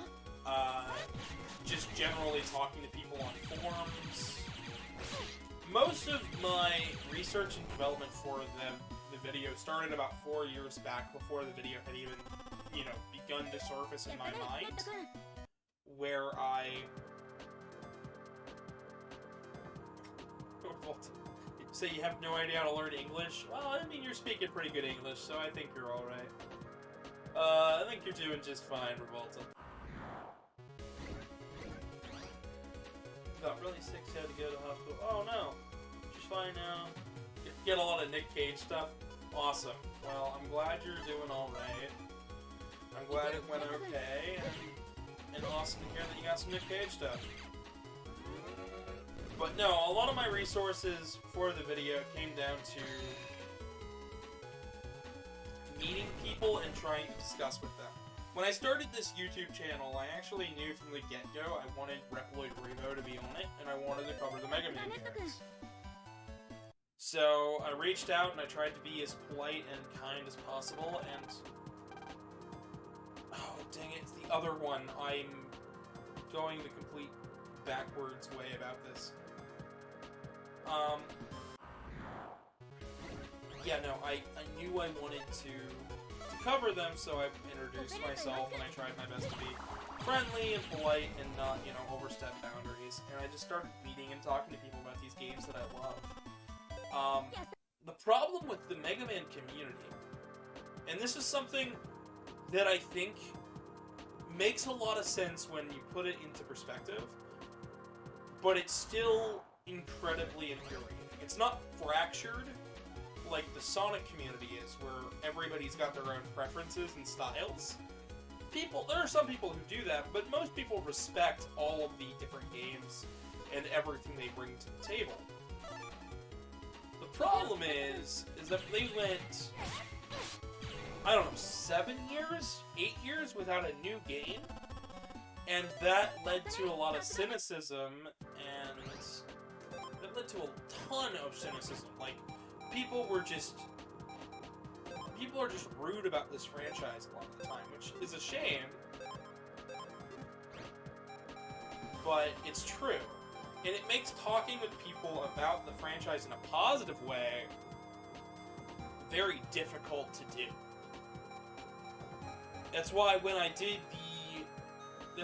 did the Ultimate Guide, I knew I wanted to put a positive spin on whatever I was talking about. I didn't want it to feel like, oh, I don't know what I'm talking about. oh, I'm skimming over things for the sake of time. I wanted it to feel like I know what I'm talking about, I know the history of this franchise, and I know it's in good hands to this day.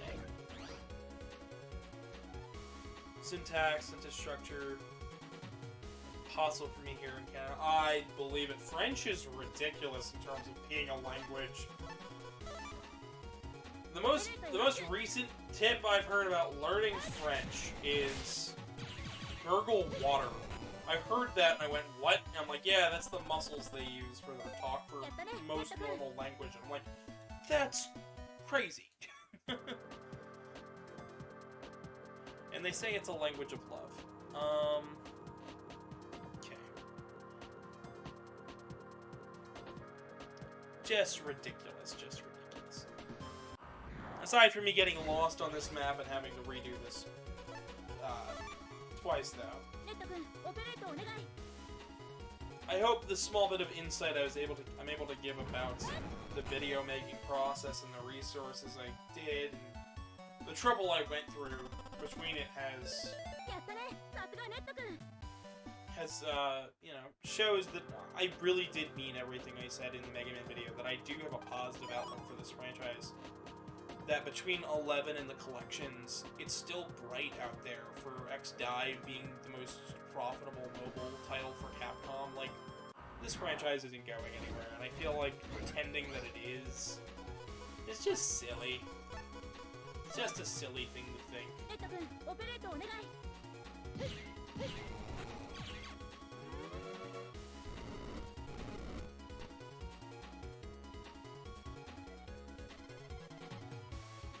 I have no idea where that landed. Alright, dead center, of course.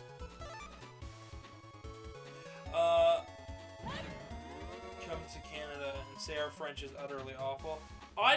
So, I know that Spanish, believe it or not, is between Spain and Mexico. I know Spanish is very different, to the point where I believe one of them, when you read the language, it comes off as more rude than the other, depending on whether you're from Spain or you're from Mexico.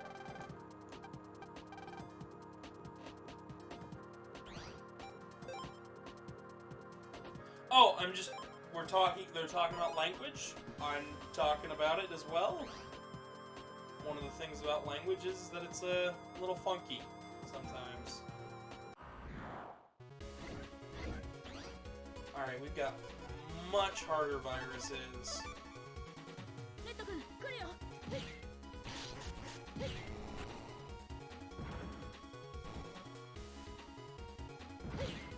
These guys are cross bombs.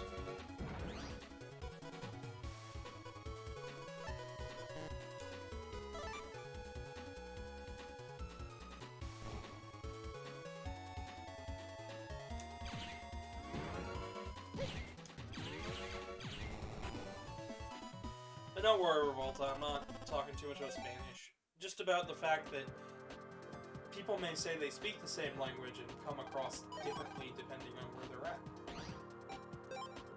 Language is funny and fickle like that.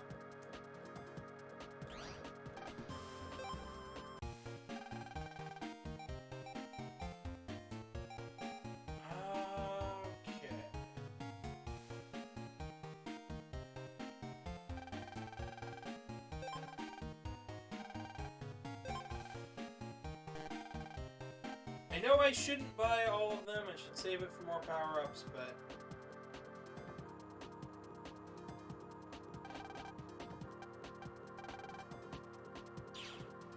And now we have a connection to Sal's terminal, which will make things a lot easier to move around. You have 3 different languages in Spain? I didn't even know that! Whoa! That's wild. I know Canada's got French and English. U.S. doesn't have it, or at least United States. There, that's the word. I can't think of the proper terms. I know the United States doesn't have any official language.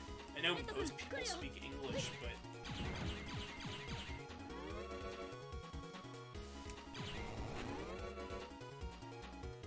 I guess the beautiful thing about living in a free country is just the fact that I can hear so many different languages if I walk down the street. It's fascinating to me. I love hearing stuff like that, where it's like people talk differently and say different things depending on where they're from, and mean, like, they could mean the same thing or different thing just depending on the context. I like language. I like learning about stuff. If you're not into learning stuff, this channel is probably not for you, but most people should be into learning stuff. Learning stuff is cool. Even if I do just talk about weird, nerdy video game stuff. Hey.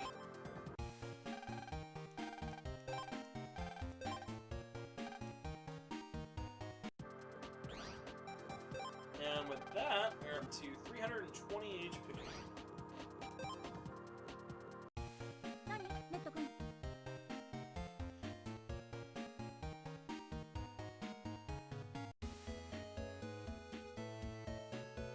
Galileo, which spoke English. ネット君メールが届いてるよ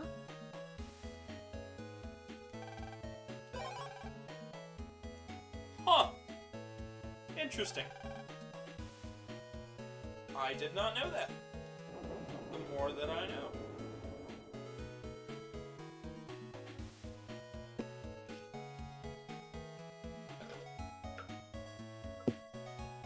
Okay, Mesa isn't here yet.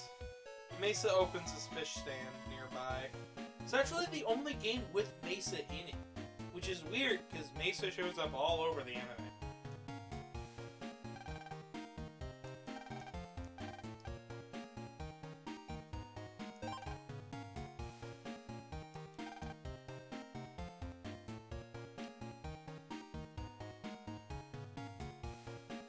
I used it once for Irish, Gaelic. Gaelic languages are usually pretty tough, so I don't blame you. Japanese is kind of hard, but once you understand the art form behind the letters, it gets a lot easier to make sense of it.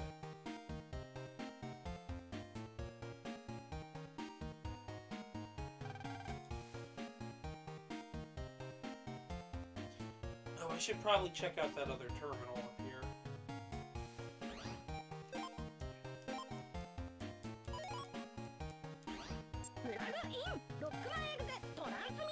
So, the goal of this stream is basically to play until 6 o'clock. It's about 4 now, so we've got another good 2 hours left, but I'm in no rush. So if I've still got energy by the time we finish up, you know, the next 2 or 3 chapters, we might even end up finishing the game. Which would be cool, because that would mean I could do a whole episode in the post-game. But I'm not going to force it if it's not there, and we can always pick it up next time, so...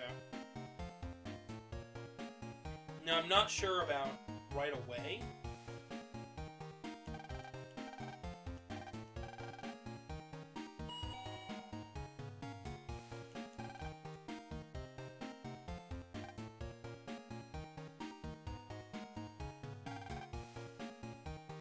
My store, don't get busy when I come back.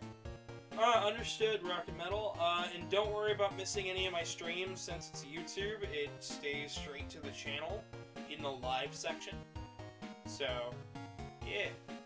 I'm so glad more people have subscribed. It's nice.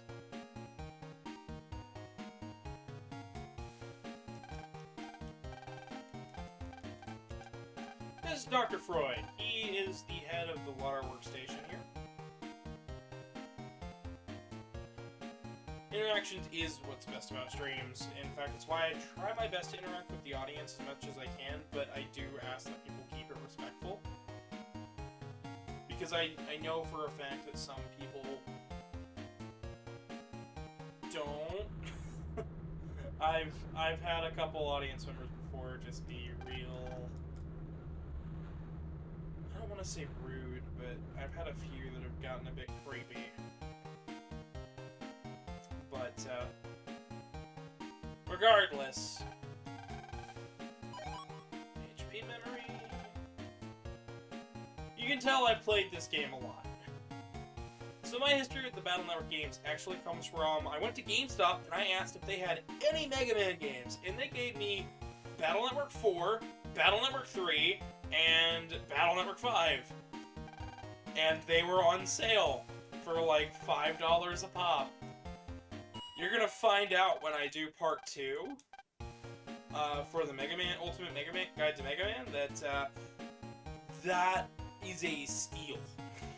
These games go for anywhere from $30 to $100 now. It's scary. That's why the Legacy Collection is so important. Because affordable ways to play the Mega Man titles is just important. It's just important in general.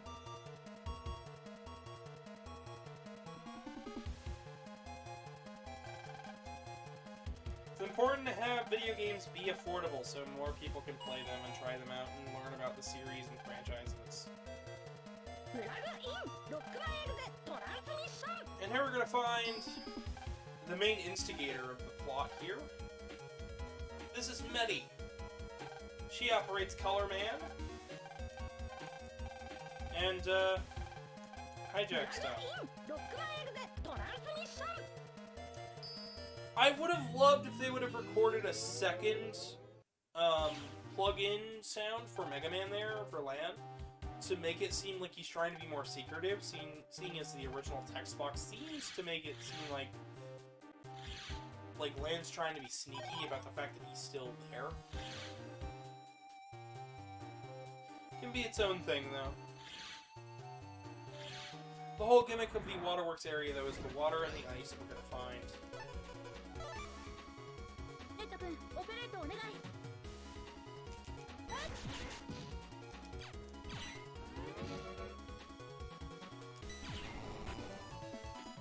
And just like that,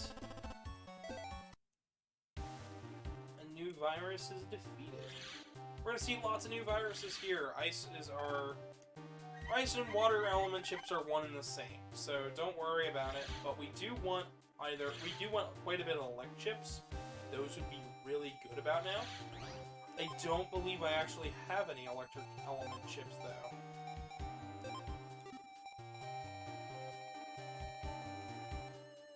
I got some fire. I've got water and fire in my deck, so... Now I could have gotten a Elect Sword by now, but it's kind of expensive, and the virus that's going to give it to us is really difficult, so... Either way, that seemed like kind of a lose-lose situation.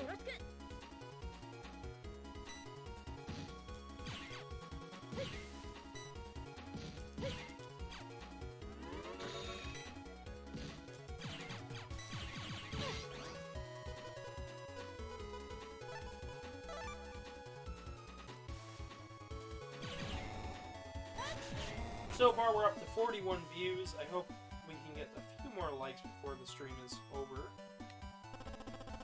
And we're coming up on the halfway mark, which is really nice. BN1 really is a great short RPG. It's kind of like Chrono Trigger. Chrono Trigger is often considered very short, sweet, and to the point, and I feel like Battle Network is the same way.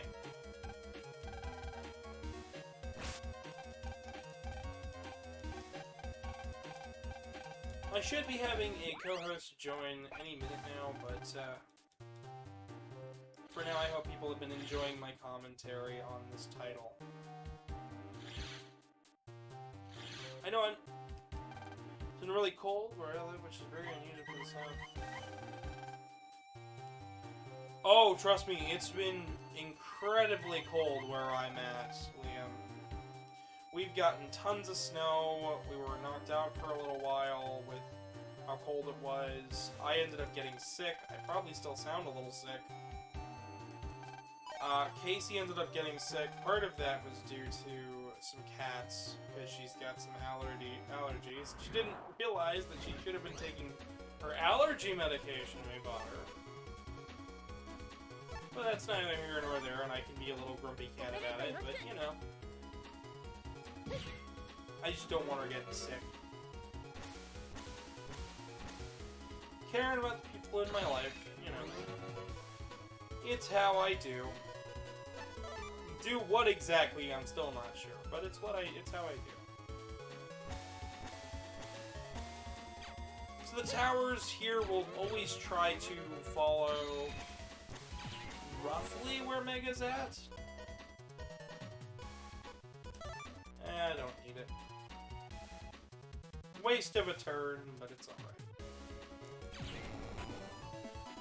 I think Battle Network's combat system is one of the most interesting and entertaining combat systems in any RPG that I've ever played.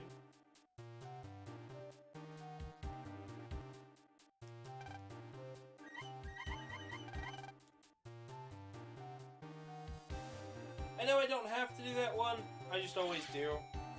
It gives me a chance to run into more viruses, which is a chance for more money, more Zenny.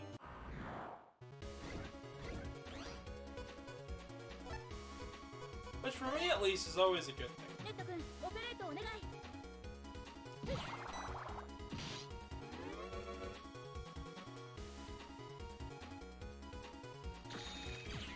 Huh, it didn't make the fully charged sound. I didn't know.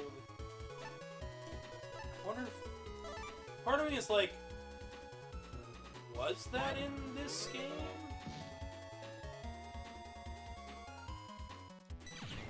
Guess not.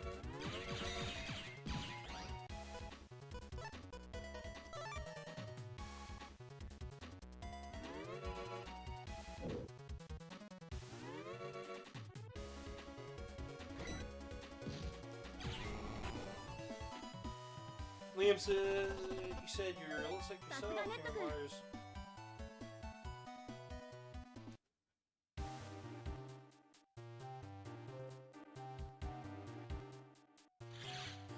I'm feeling quite a bit better than I was. If I were to stream about 3 or 4 days ago like I wanted to, I would have actually sounded terrible. You guys would have been like, oh no, Gavin's dying, like, guaranteed.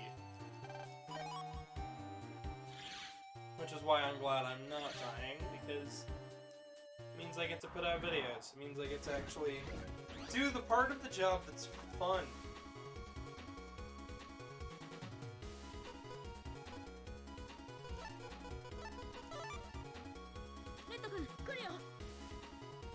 Put down area grab before they get on their stuff. Wide sword.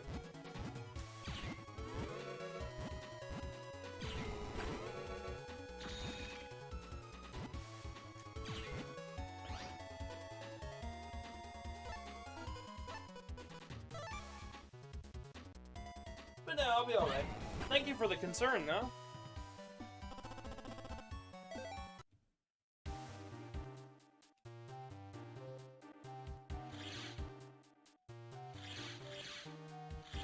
I do have about one more short that I do have to put out.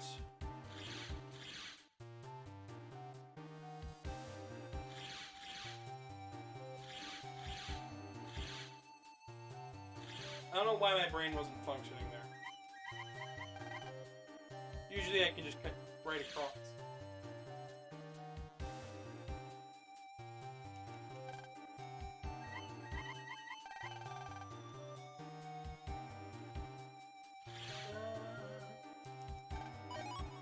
Ice Punch B. Ice Punch is quite a powerful chip.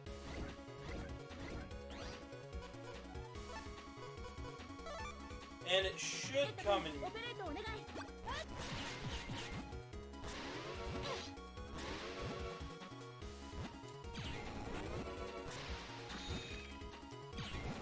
Should come in quite a bit of use. I only needed to grab one. Bit of overkill, but...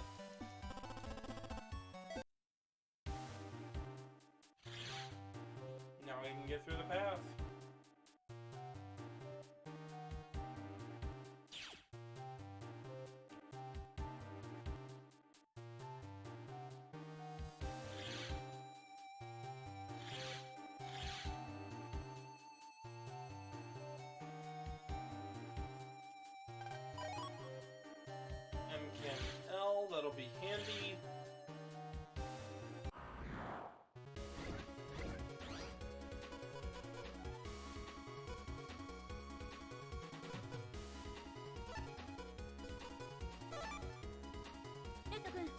お願い。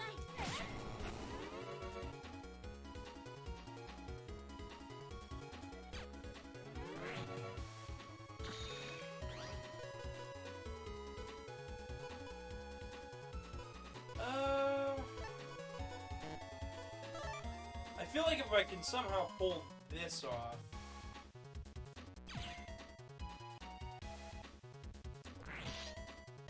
I did not pull that off.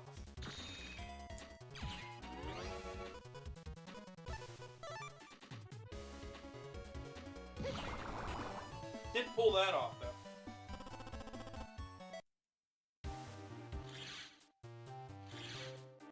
Come right on down here.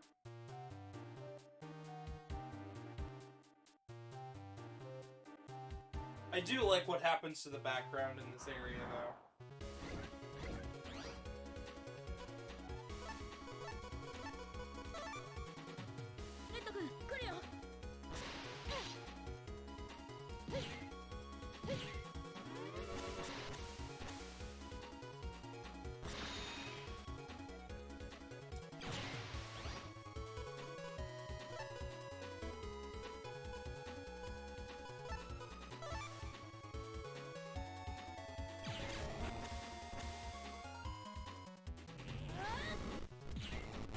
There we go. It's quite fast, but that's very powerful, and I like the way the geyser moves. It looks cool. All right. Here's a very good point to save. Oh, I should probably do my folder edits as well. So M cannon we're gonna put in place of cannon C.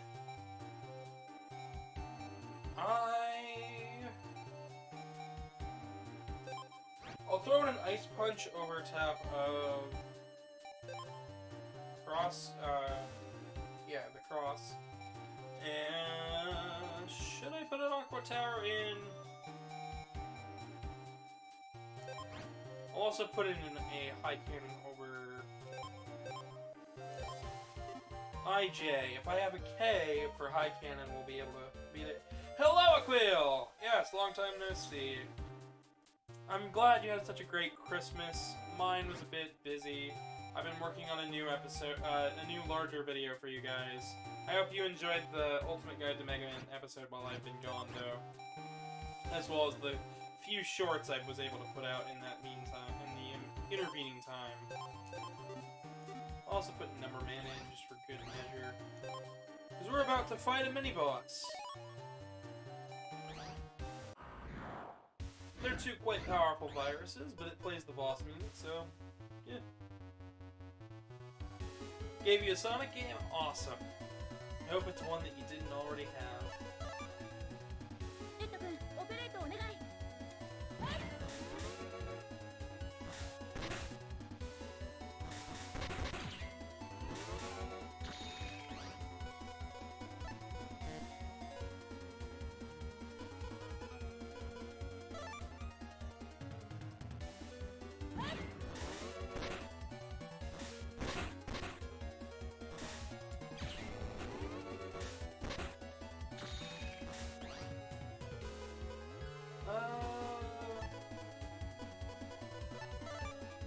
Gavin cannon. I'll wait to use the area grab until late. Ah, well.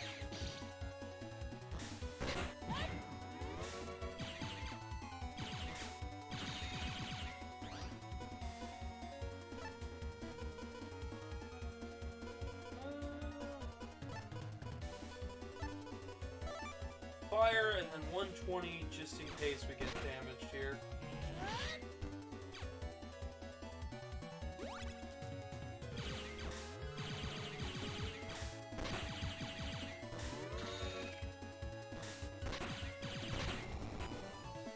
Just like that, the mini-boss is down.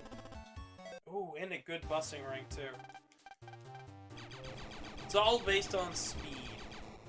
You can do speed, your movement, just the style of gameplay that you provide. My character has been very jittery this stream. I don't know whether it's either I need to put my sensory up or I need to lower it down. Yeah, I guess we'll figure it out. Lan thinks he fixed everything. So obviously, since Lan fixed everything, he can just waltz on out of here without checking anything else. Because Lan is a dummy. Speaking of water, though, I am gonna have to get water in just a second. Because I'm getting a bit parched and we've been running for almost 3 hours, so... If you know anybody who's been looking forward to the streams and hasn't yet been in the chat, be sure to let them know. Because I am streaming right now, and I will be for quite a little while. There might be a day or two in between streams going forward for a while. That's so I can keep getting my work done and keep bringing you guys some content in between. But all in the service of getting the videos out, right? Right. Alright, it definitely needed to come down. Right there seems like it's about right. Yeah, all the settings.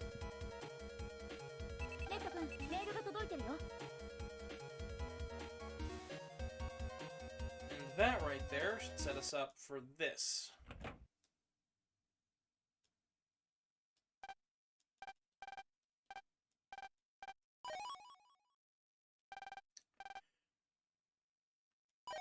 In the anime, this child was given a different look and an actual personality and all sorts of stuff they didn't do here.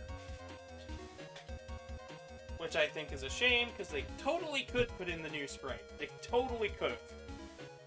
But they went against it. So we actually don't get to ever see Tori's good sprite. We only get to see this generic generic person sprite for a child. But he gave us a note and a handle, handle program, which will let us access the other part of the waterworks. And the note should help dissuade Iceman from causing any further damage. Iceman's operator is Dr. Freud himself, so...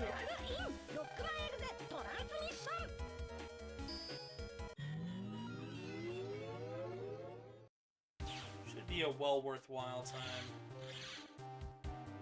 Now, the other thing to know about the waterworks system is that the puzzles you've done, well, ice stays unmelted. Water turns back on. If I remember correctly.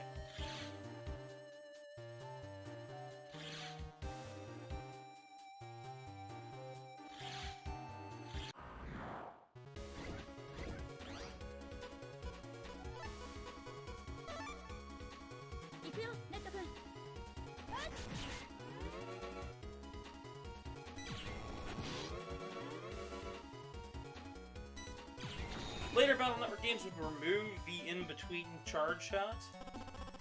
I think that's for the best, because the charge shot here just takes forever to charge up, and with the in-between it just makes it feel even longer. Which is okay in some cases, but drives me a little up the wall, I guess. Up the wall and around the corner.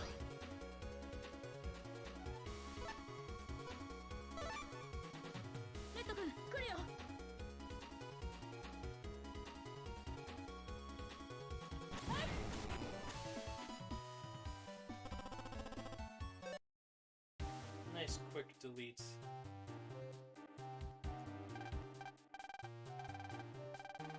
Really do love the Battle Network games. They mean a lot to me. They came at a time in my life where MegaMan in general came at a time in my life where I was really struggling with the world around me and understanding myself. So a bit of these games really do feel like a bit of myself when I play オペ them. レーターよろしく Star Force really did help me with a lot of my depression and anxiety problems. Even if I didn't fully understand the gameplay at the time, I at least understood the story, and that these kids were meant to be more than just simple child solves local problems. Which was nice. In fact, the entirety of Star Force really felt like that. And when it came to Battle Network, it laid the groundwork for that. So I don't think there's a single time in my life where I've ever looked at a game and gone, I relate with the characters more than I think I ever have than with Battle Network and Star Force. Which is a little surprising, because I've played a lot of video games, but hey, you never know unless 行 you くよ try レ them. ッド君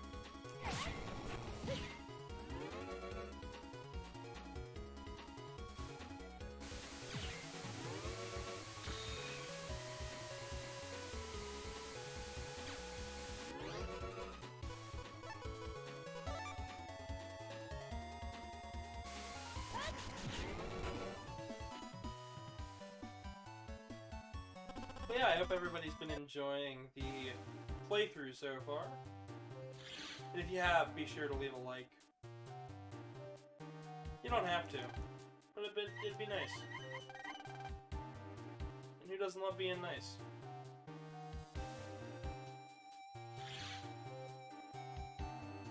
Honestly, being nice just feels good.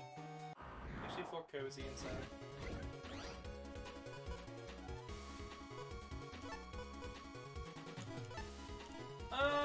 Sure, let's show off レッ Number ド Man 君 real オペレー fast. トお願い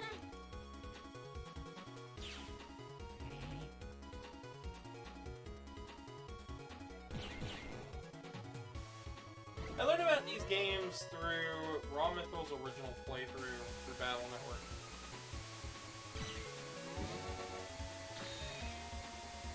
And then I found out a couple years later when I saw a few clips that I had actually watched this show, watched NT Warrior growing up and didn't even realize it.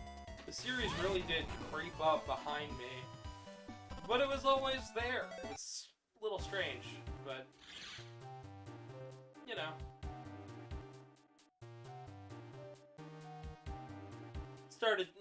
Allowed me to draw some of my own conclusions, which was nice.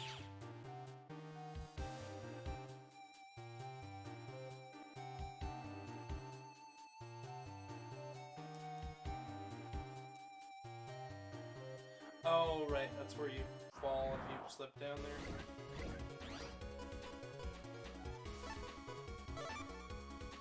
行くよレッド君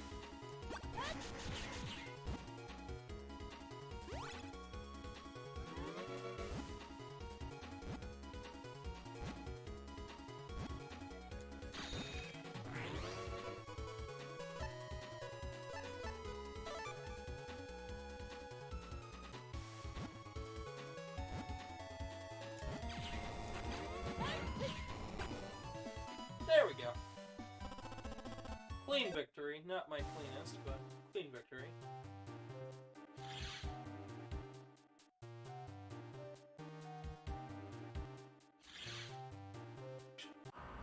Whew. Dropped nice and fast. 行くよレッド君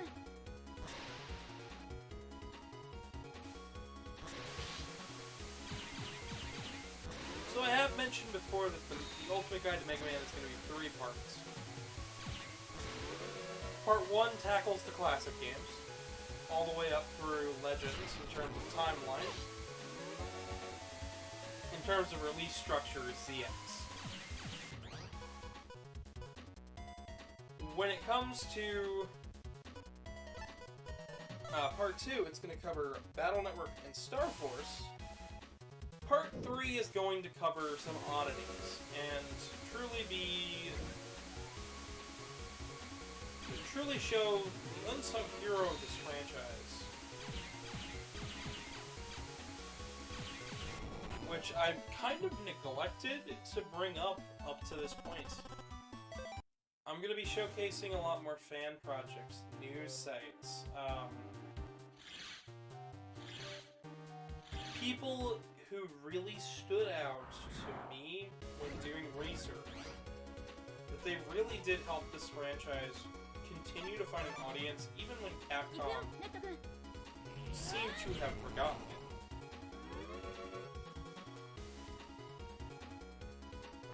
People like to say some of the best Sonic games that have come out in recent years have been fan games. At least Sonic had games coming out, and the dev teams were always trying. MegaMan was a franchise that grew so big, so quickly, and with such rapid, ravenous thought that it's daunting for any director, producer, or series showrunner to really touch this franchise without feeling the weight of everything that's come before. You know, 25 years and nearly 70 to 80 games? Like, that's a ton! That feels like Mario levels for a franchise that doesn't sell Mario levels. Like, it's honestly a little terrifying.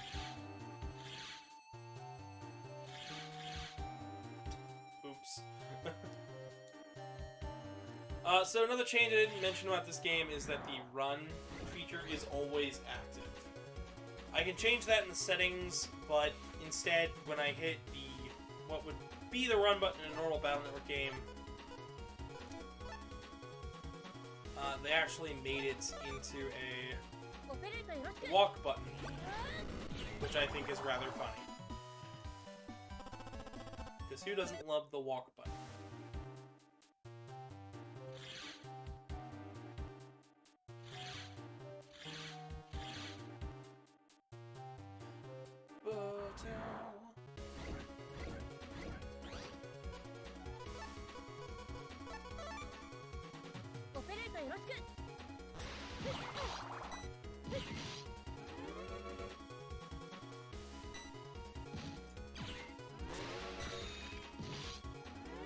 Here's something funny. When one locks on, they both fire.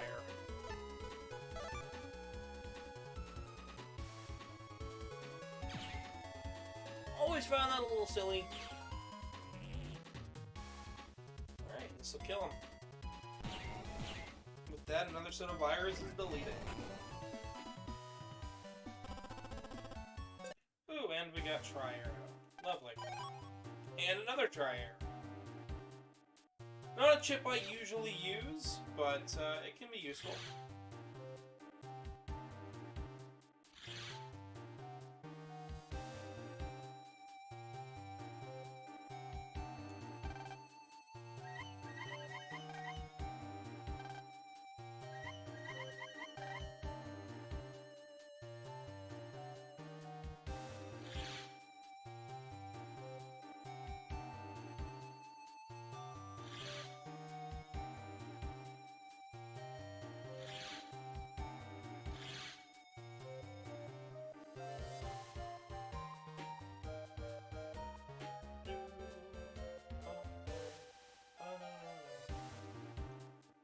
I really do feel like this track in particular feels like Ace Attorney in the way it's composed.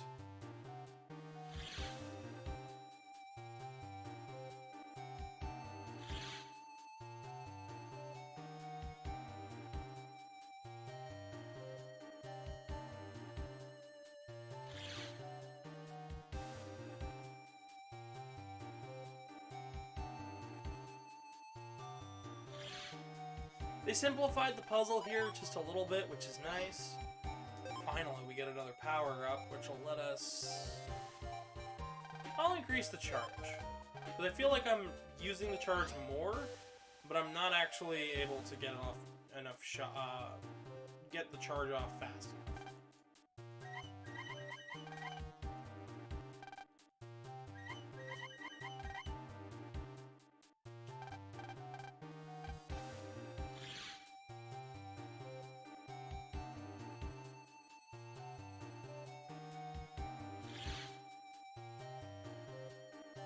dang it. Taking all of the long paths.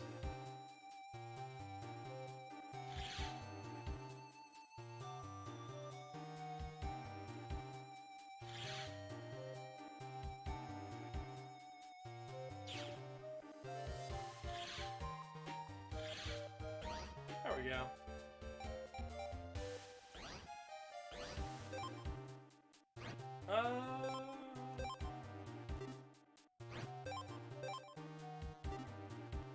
Alright, I think we're good so far.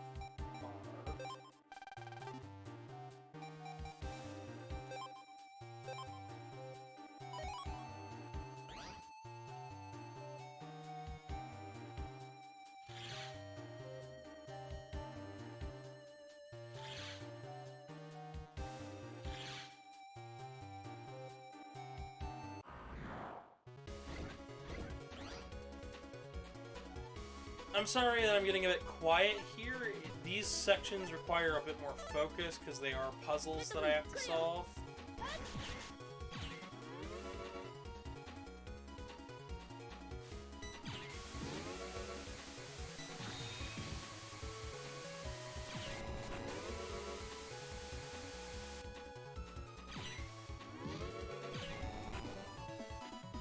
That faster charge shot's already paying off. Ooh, we got a little cloud. Just a happy little cloud.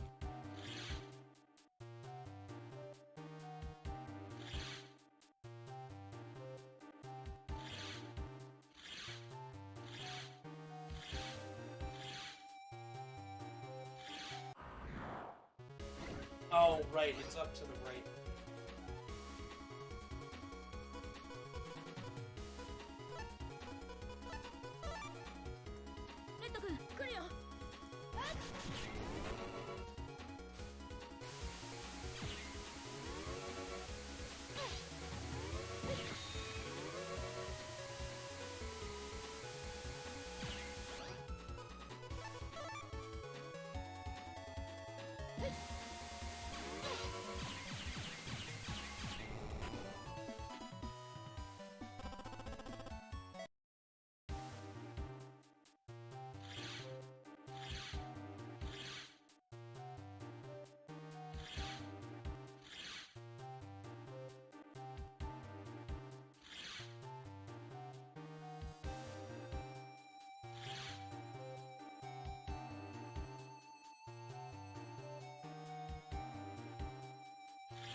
There we go.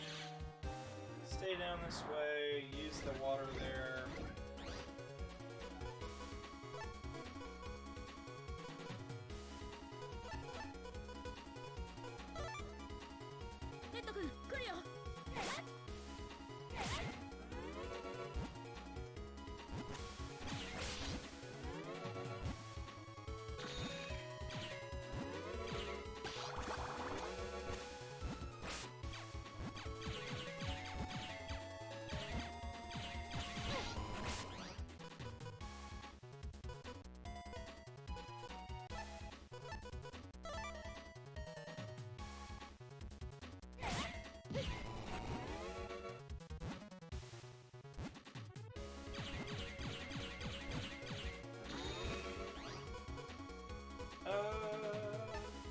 Sure, Sonic Wave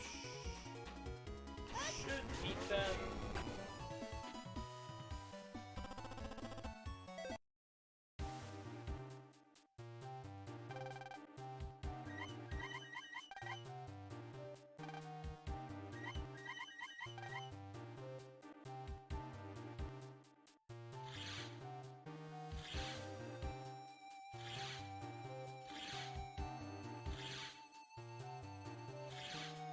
Just around this corner, we're going to want to save.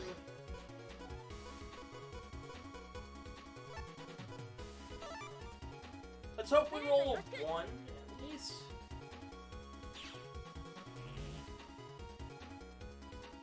Yeah, 60 works as well.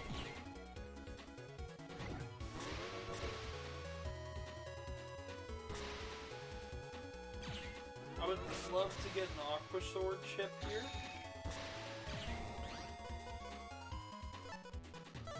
this rate, I will probably take anything.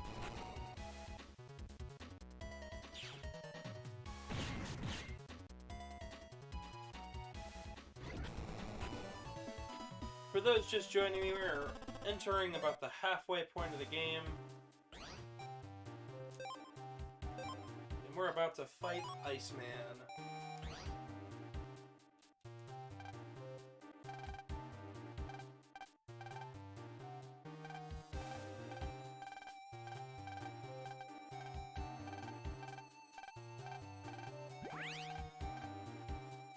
So we try to give Dr. Freud the note, but it just doesn't work.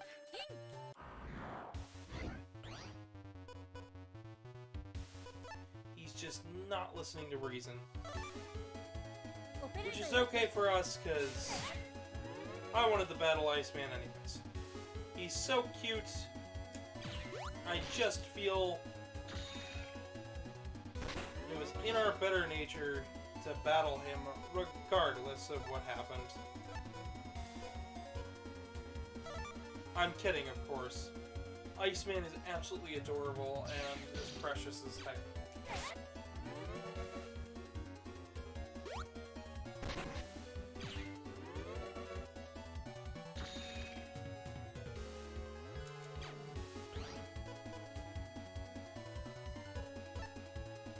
We'll use the M cannon here.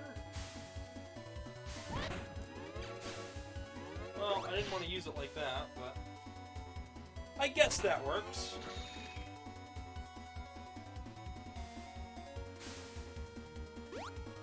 I watched a small bit of it as a child. I watched more of, I actually watched more of Sonic.EXE at the time than I did of the NT Warrior, but nowadays I sit and watch NT Warrior's episodes every now and again, especially more recently with the knowledge of the anniversary and everything that is to come. Personally, though, I was really actually hoping for a Blu-ray release of the anime. You know, a statewise, you know, I really wanted to be able to buy a Blu-ray copy and them not delist it. And it be in good quality. Have some interviews with some of the dub cast. Would be really cute. Just a cool collector's thing to have.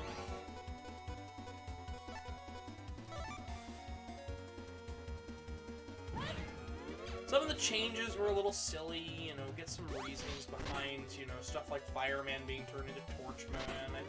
I think I know the reason, but, like, at the same time, it'd be nice to have a full confirmation of what the heck was going on with that.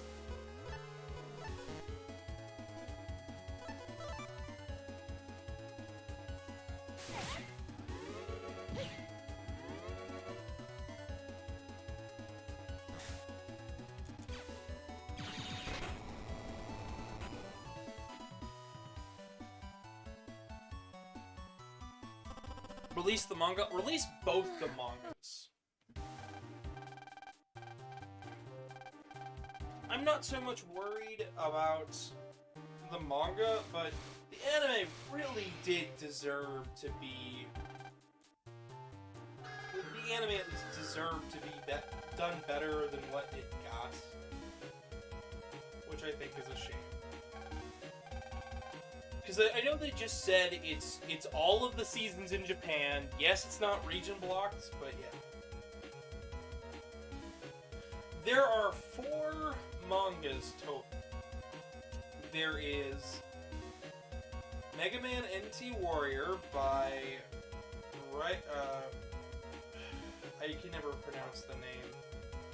There was another one that followed the games a little bit closer that was also titled NT Warrior, but this one was titled NT Warrior in Japanese. It was just called basically MegaMan.EXE for the one that we got that's called NT Warrior. And then lastly, the other two are parody manga, one of which is never been found, from what I can tell. Like, we have some covers and some summaries.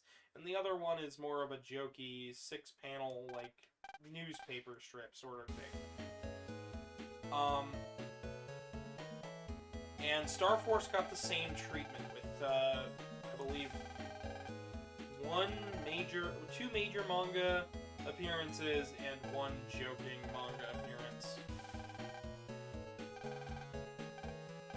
I do feel the anime, though, is a really good thing to be re-released. I'm glad we get to see Season 1 and 2 come out over here in an official capacity. I wish we also got access, and I wish that they would finally dub stream. But Viz Media, the company that owns the rights to produce that, hasn't done anything with it. And hasn't done anything with the anime Blu-ray release either. Honestly, at this point, subs for the rest, but the fact that we have Andrew Francis saying that he recorded lines for a new show, I'm assuming they plan on dubbing the rest of the show, and nobody's realized, because there's quotes from him. Because from what I can tell, Andrew Francis is very excited to be coming back as MegaMan for the Legacy Collection, but when he discussed with it over a private call, private video, which recently got sent out and is now publicly available, he said that there's a new show, which I highly doubt that there's a new show, but redubbing the old content seems like, I don't know, just the thing Viz Media would want to do.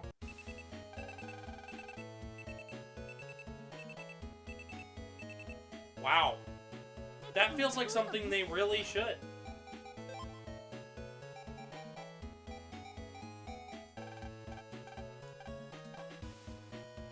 So we finished up the Iceman scenario, and now we're moving on to the next scenario here.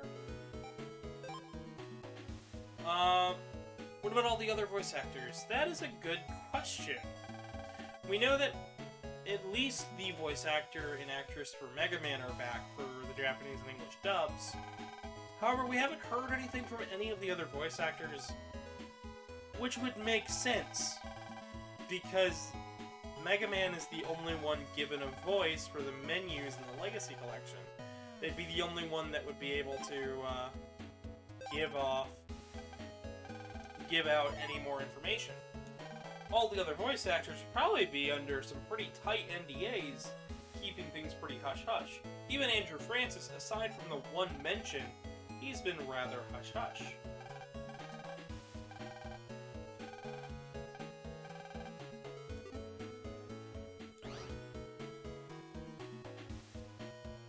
I feel like they could do sound-alikes, but most of the voice actors for Battle Network are actually still voice acting to this day.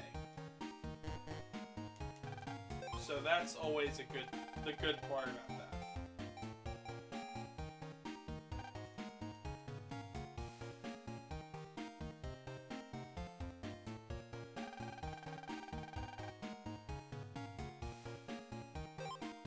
That's what I think it is, but Andrew Francis is not great at keeping his,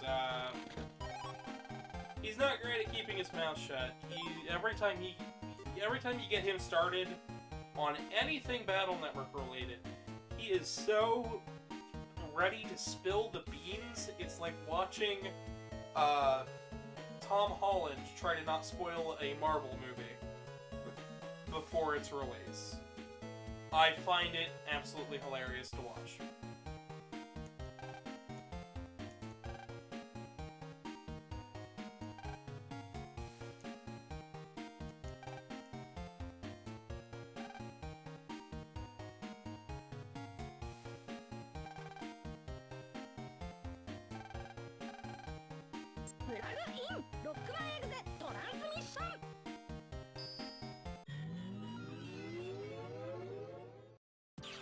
But I do hope it is a controlled leak. I hope it's a real leak as well.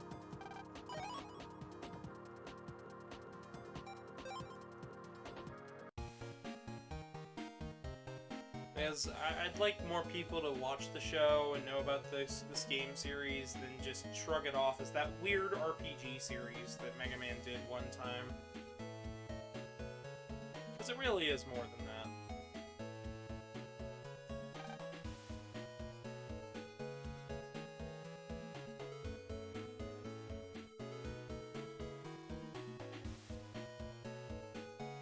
Well, it doesn't seem like Andrew Francis has gotten into too much trouble since about any of this.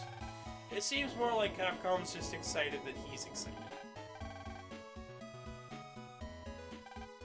Which is a good way to handle it, because I think that any other way would be a bit rude to the fans and a bit rude to him, especially since he graciously wanted to come back as Mega Man.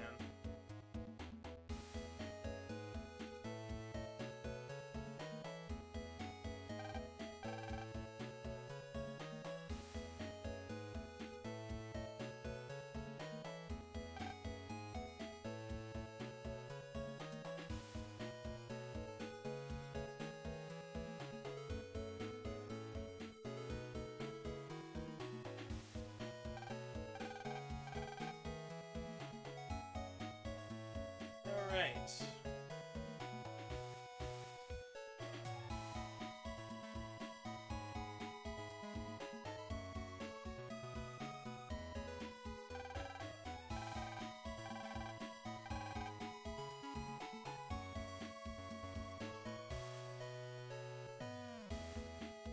Huh. It's still interesting, but I don't think Andrew Francis has gotten in any trouble yet for spilling any beans. Because I think, like I said, I think a majority of the Capcom staff are just happy to have the original voice actors on board for the game. Especially since I don't believe Andrew Francis played Mega Man for Battle Network 5 DS. And I'm pretty sure if he would have known about it, he would have loved to do the voice. Especially since he still knows so much about these games. Which is wild to me, all these years later. And he's still voicing the character and still knows all the terminology. Yes, I get that he played this character, but it's been a good number of years since. I'm just saying. You know. It's just fascinating to me. Alright. I've got some very difficult viruses. レッド君オペレートお願い。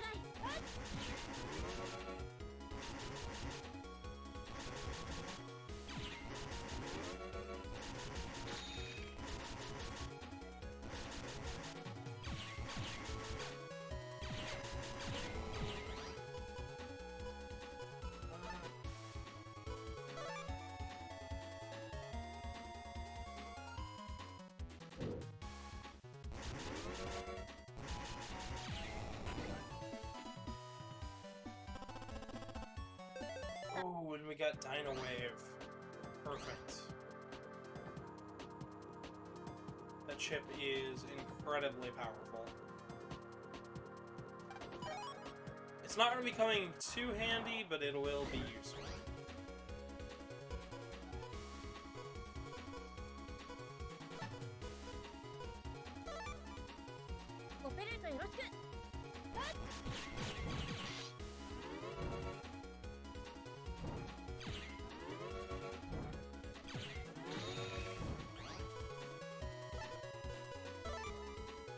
Played any of the Network games like One Step from Eden. No, yes, and no. I've tried out a few, but I've never finished. Like, I played Shanghai.exe. At least I believe that was what it was called. I think that was the Toho. I believe that was the Toho Project one that got, I think it got cancelled or put on hiatus. I don't know, I didn't follow it fully. I know that was more of a fan game. One Step from Eden, I have tried. I have it on my Xbox. I wasn't impressed. Most of the Battle Network-like games that I've played, I haven't been too impressed by. Something about them just don't feel quite as polished. It feels like starting over from scratch, even though they're not. I know, odd thing to say, but it's where I'm at.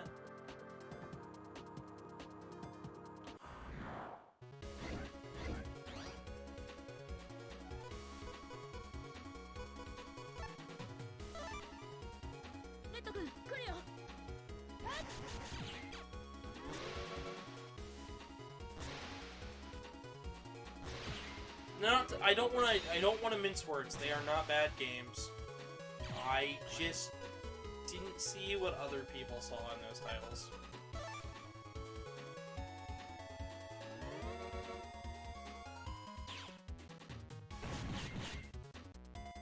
Ooh, cool.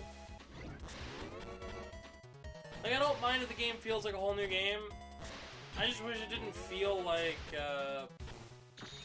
I just wish it didn't feel like I'm starting over from scratch. Like with Battle Network, I've sat and I've learned this battle system inside and out. And it's a bit tough for me to be like, alright, now it's even more rough around the edges than 6, and oh, yes, the battle system was so interesting and whatnot in 6, but you can't do any of that there, because none of that knowledge is going to transfer over. That's my own personal gripe. Nothing against the actual titles that you've mentioned so far.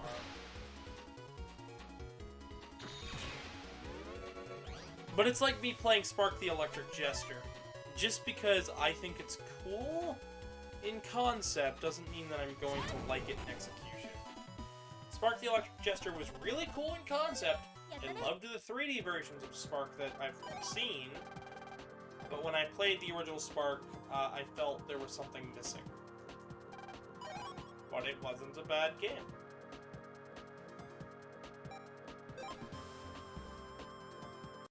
Well, here on the channel, I'm also a big Sonic nerd. We did a whole rundown of every Sonic game. I was planning on doing another timeline video, I just haven't gotten around to it, especially since MegaMan has taken the forefront of my time. But we did play every story-based Sonic game throughout the year last year.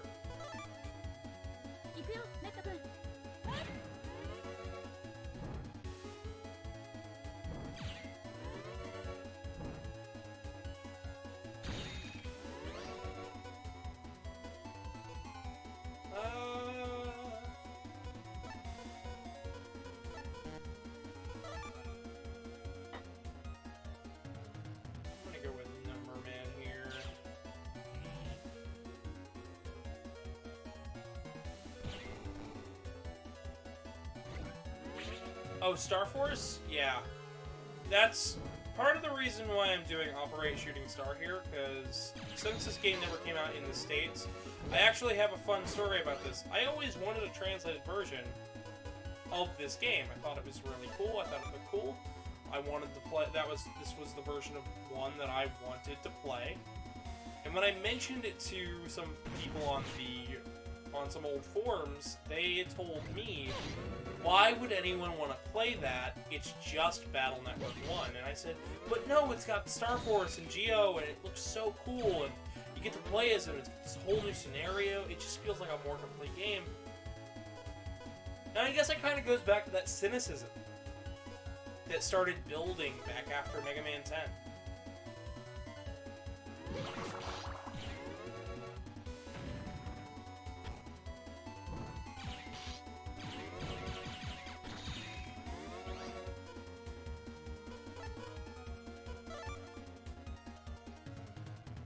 Oh, yes, Sonic Rush and Sonic Adventure are so good.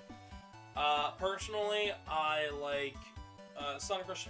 Personally, between the Rush games and the Rivals games, I'm more of a Rivals person. I just like the way those games are. I like the vibe, I like the feel.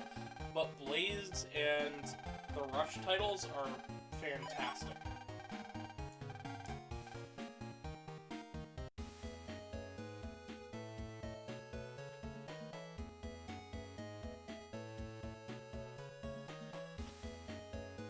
Ah, I see. Yeah, I would get repros, but I don't use my DS enough for that.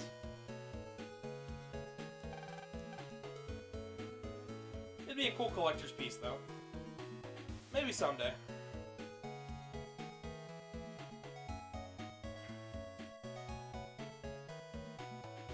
So, I have a full playthrough of Rush Adventure on the channel. So if you are stuck on something and want to see how I did it, that's up there.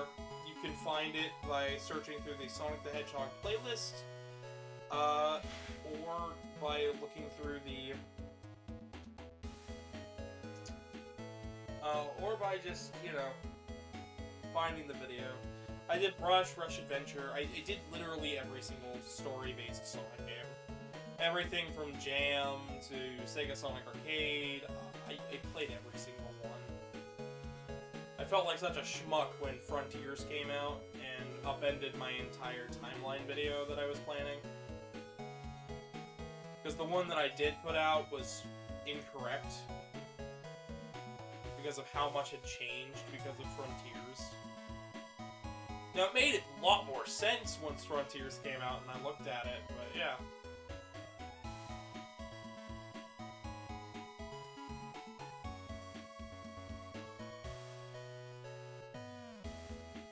Yeah, I totally get that. I actually was really hoping that the Wii U would be more malleable in terms of its firmware and whatnot, so that way then I'd be able to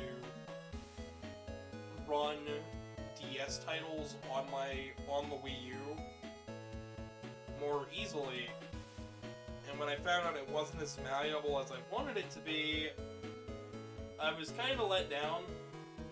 Especially because I really wanted to play the Star Force games on the big screen.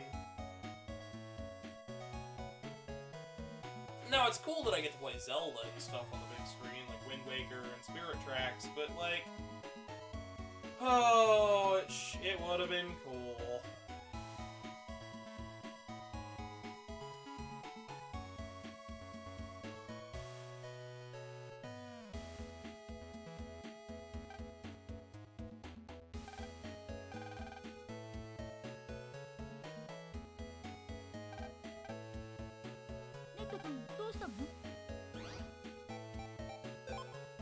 I thought I did.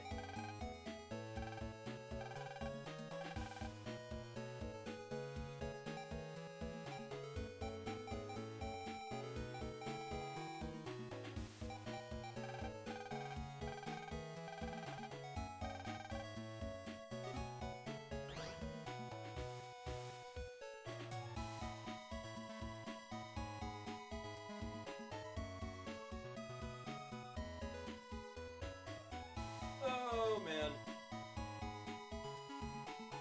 That's the only thing I don't quite like about this game. Some sections drive me a little bonkers with waiting.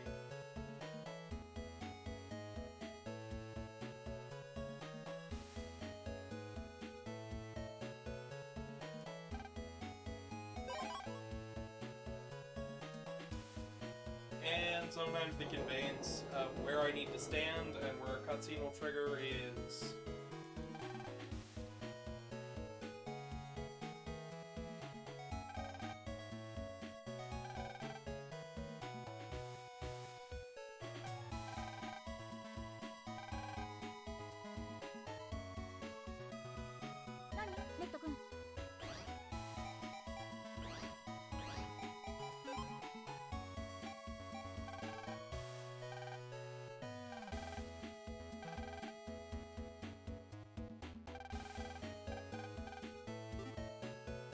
but I did. ネット君どうしたの？何？ネット君。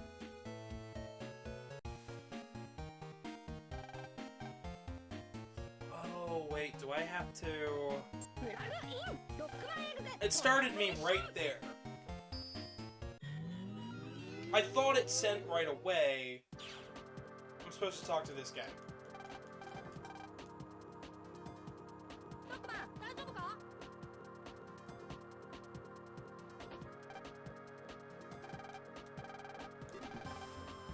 Maybe...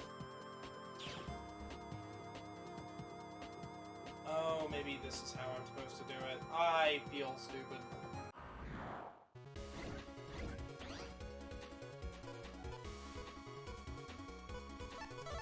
Sometimes I feel being positive about every video game is a little silly. Because not every game is really my favorite. But I feel like series that are really that I'm really positive about are also series that most people are either kind of negative about or just don't talk about at all.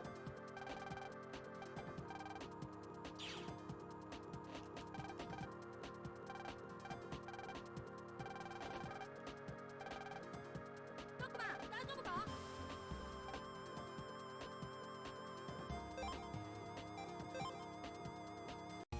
何？ネット君。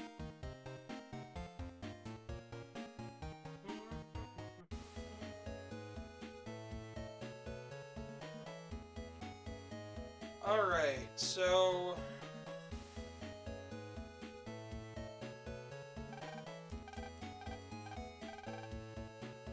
何？ネット君。ネット君、メールが届いてるよ。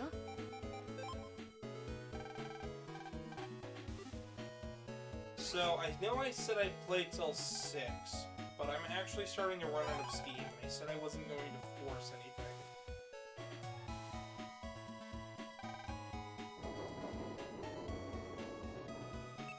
ネット君、メールが届いてるよ。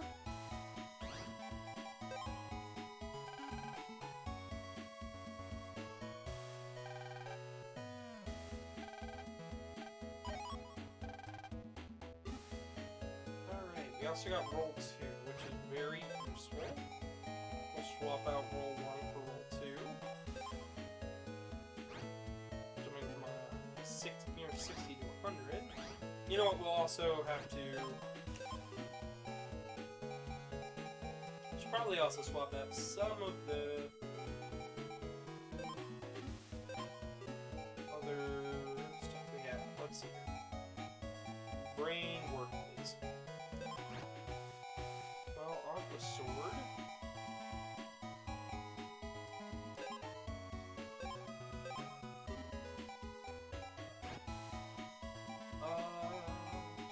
Sonic Waves, Dino Wave. We have one Dino Wave.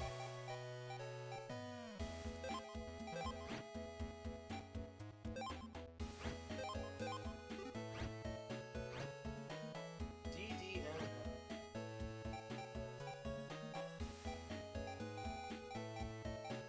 Don't I have Shockwave in it? No, I don't.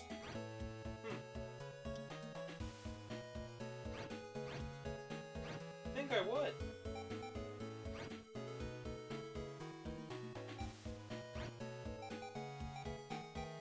Sorry. Fire, Aqua, we don't need any Quakes. I have Quake 3, but not Quake 2. Okay, that's a bit of a jump. And Recov 80C. Yeah, it's C code, but we need more health coming up. We don't need weaker amount of HP.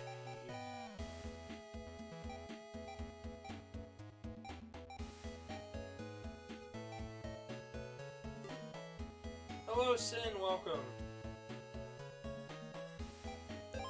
I am just about finishing up. I'm just about finishing up here because my Steam has run the course.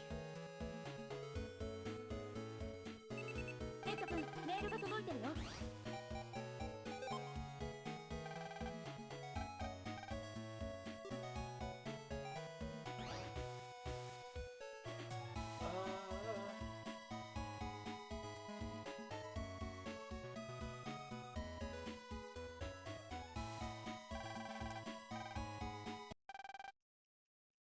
Now all the traffic lights started all messed up, and we've got big old incidents.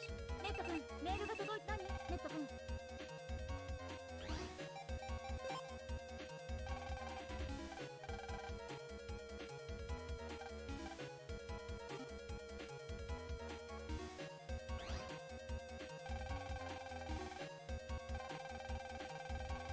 Yes, and I do remember the Make a Good MegaMan level contests. The third one is still yet to be released. However, I am covering right now Battle Network, which is something completely different.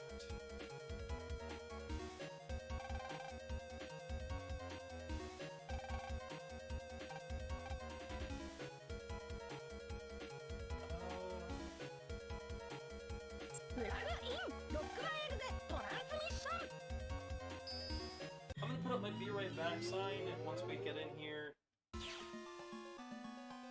I'm going to stretch and be right back.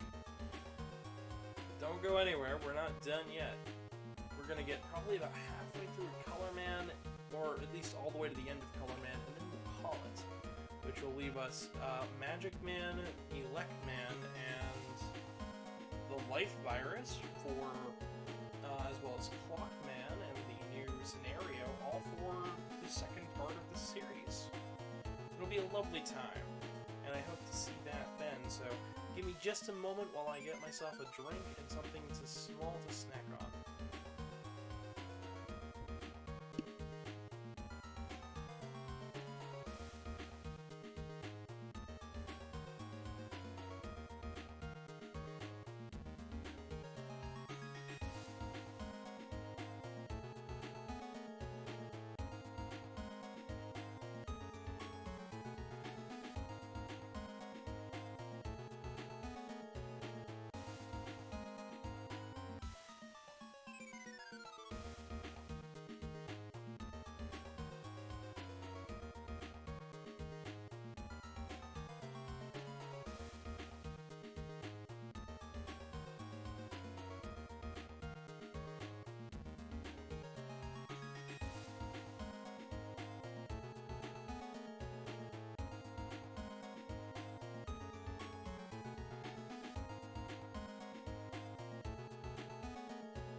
I'm not quite back yet, but I will be here soon.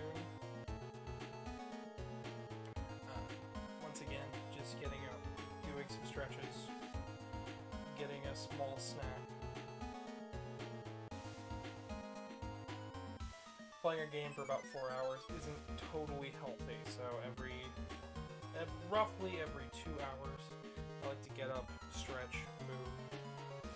Usually I'd call a stream at 2 hours, but I figure since the Battle Network games are so tightly designed and tightly played, I figure I'd get done with a little over half in one stream.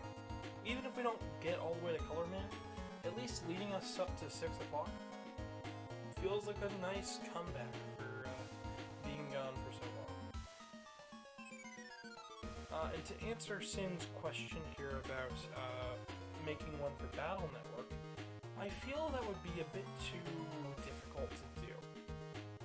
You can do custom battles, you can do certain types of viruses found together that aren't normally found in game, but other than that, you can't really make a whole level, because the dungeons are based on puzzles that do their own thing, and the boss fights are all wholly original.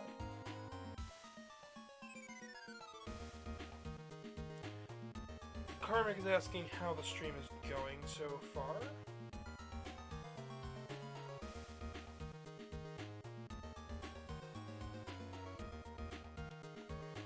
Well, that's quite alright, Karmic. The stream has been going okay. I'm a bit exhausted, but I am surviving. I'm living life how I do. If you want to drop a like, that would be lovely. I'm just getting myself a small snack before we continue. We're about over halfway done with the game. and we're going to be doing the Color Man scenario as I eat my small snack. But going back to Sin and the idea of custom Battle Network stages, I feel like the idea behind the first Mega Man Legacy Collection was the idea that you could stitch together parts of different games' levels to make a whole challenge and a wholly unique stage combination. Then the X Legacy Collection, the idea was a boss rush that was twice the challenge, twice the difficulty. You'd have 2 bosses at one time, and you'd have to pick your weapons, so it was like a boss rush, like the other Mega Man games have. And then the idea behind the Zero ZX collection had speed running in mind, with you going from point A to point B as fast as you can with its special mode. Now I'm looking at Battle Network Legacy Collection, and I guess we'll get back to that in just a moment. My food is done, and I will be right back.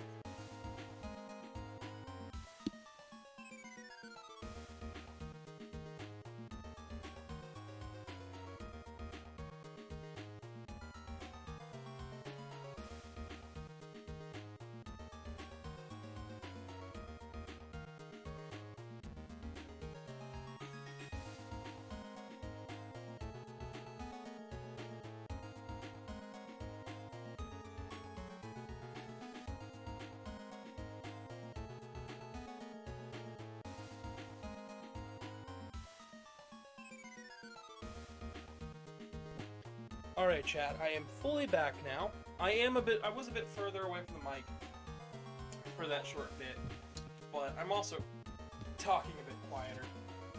Like I said, I'm starting to run out of steam, however, the stream is still going well. The idea that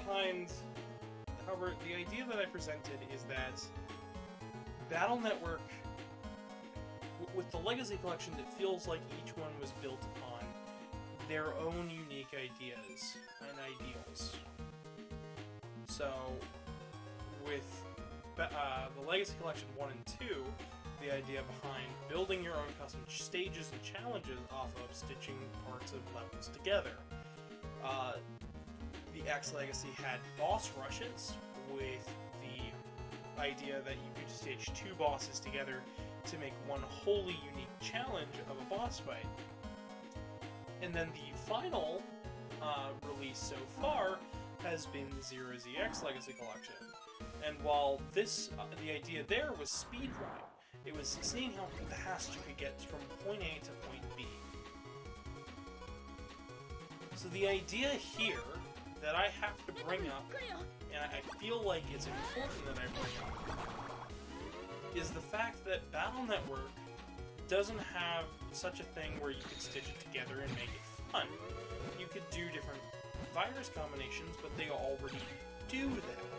You could do custom bosses, but that's extra work, and you might as well make a full game off of that. The idea that the multiplayer can be a fully, wholly unique mode,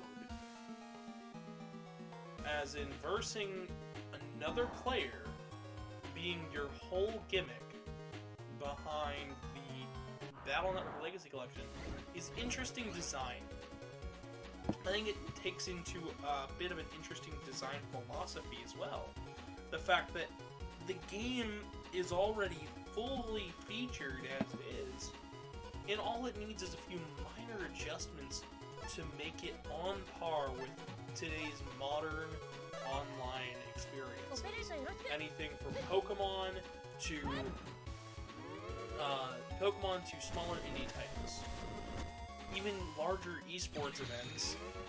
It just feels like perhaps Battle Network was ahead of its time in so many ways that it doesn't actually need any custom modes or changes, or even major changes, to make it feel like a modern title. And I think that is a fair enough assessment for me to say that we don't need a custom Battle Network game or custom fan-created stages, but in fact a whole new game to go alongside these remakes to make it feel like a fully rounded out experience. Like, all that the collection is going to do is show people that, yes, Battle Network always had this deep connection between the player's multiplayer, and the single-player experience that you have throughout the entire adventure. It's like a mixture of Pokemon, Yu-Gi-Oh!, Digimon, and... No, I think that's about it. That's pretty much everything. You've got a bit of Digimon with your monster collecting and trading with digital events and customization because of these digital events. You've got Pokemon in the way that you use the enemies' attacks against themselves using the battle chips that you collect by defeating enemies. And then really ramping it and throwing it all together with the idea of Yu-Gi-Oh's playing cards being a deck of so many cards with hand of 5 that you can lay down only a certain amount of cards based on both the numbers on the card, but also the way the cards are placed. But these are just my ideas, and if you don't have quite the same, I'd love to hear in the comments. I do read the comments of every single video that gets released. I would absolutely love to hear what new mode you would throw into a Battle Network Legacy Collection, or even a fan-created contest, to make it feel more like a new experience out of something that has been out for, well, in Battle Network's case, 20 years.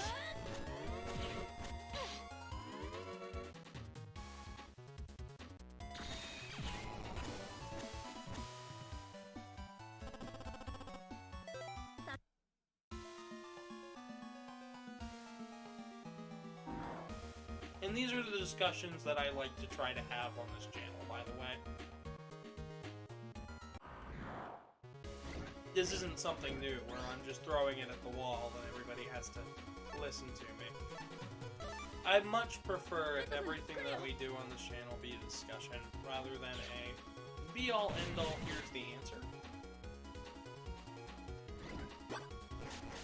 Like, that's good sometimes, but I think life's more fun when you just don't have the answer all the time. When you can draw your own conclusion and feel like it's most fun. Which is part of the reason why I think Battle Network is so strong, because there is never a set solution for any battle. It's always figure it out on your own, and all of the answers might be solutions.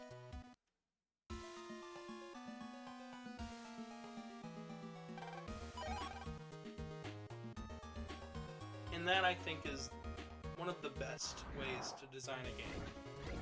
If everything that you could do, as long as you are playing well, is a solution, then you have designed your game well. And you might be thinking, well, does this only apply to Battle Network? Absolutely not.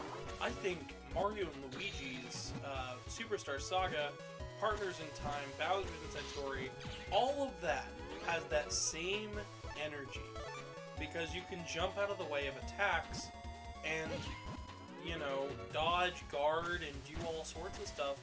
Yeah, it's not like a normal RPG, but because you have more influence in the battles, it's more intricate and can be more personable, even for something usually so straightforward as, you know, the RPG genre. Speaking of the RPG genre, next year, 2023, you might be wondering what's up on the docket. What are we planning on covering on the channel? We will be finishing up the Sonic series with all of the side games and eventually releasing the definitive Sonic timeline. Also, to go along with this, we will also be releasing a series of videos covering the early Final Fantasy titles, specifically the Pixel remasters.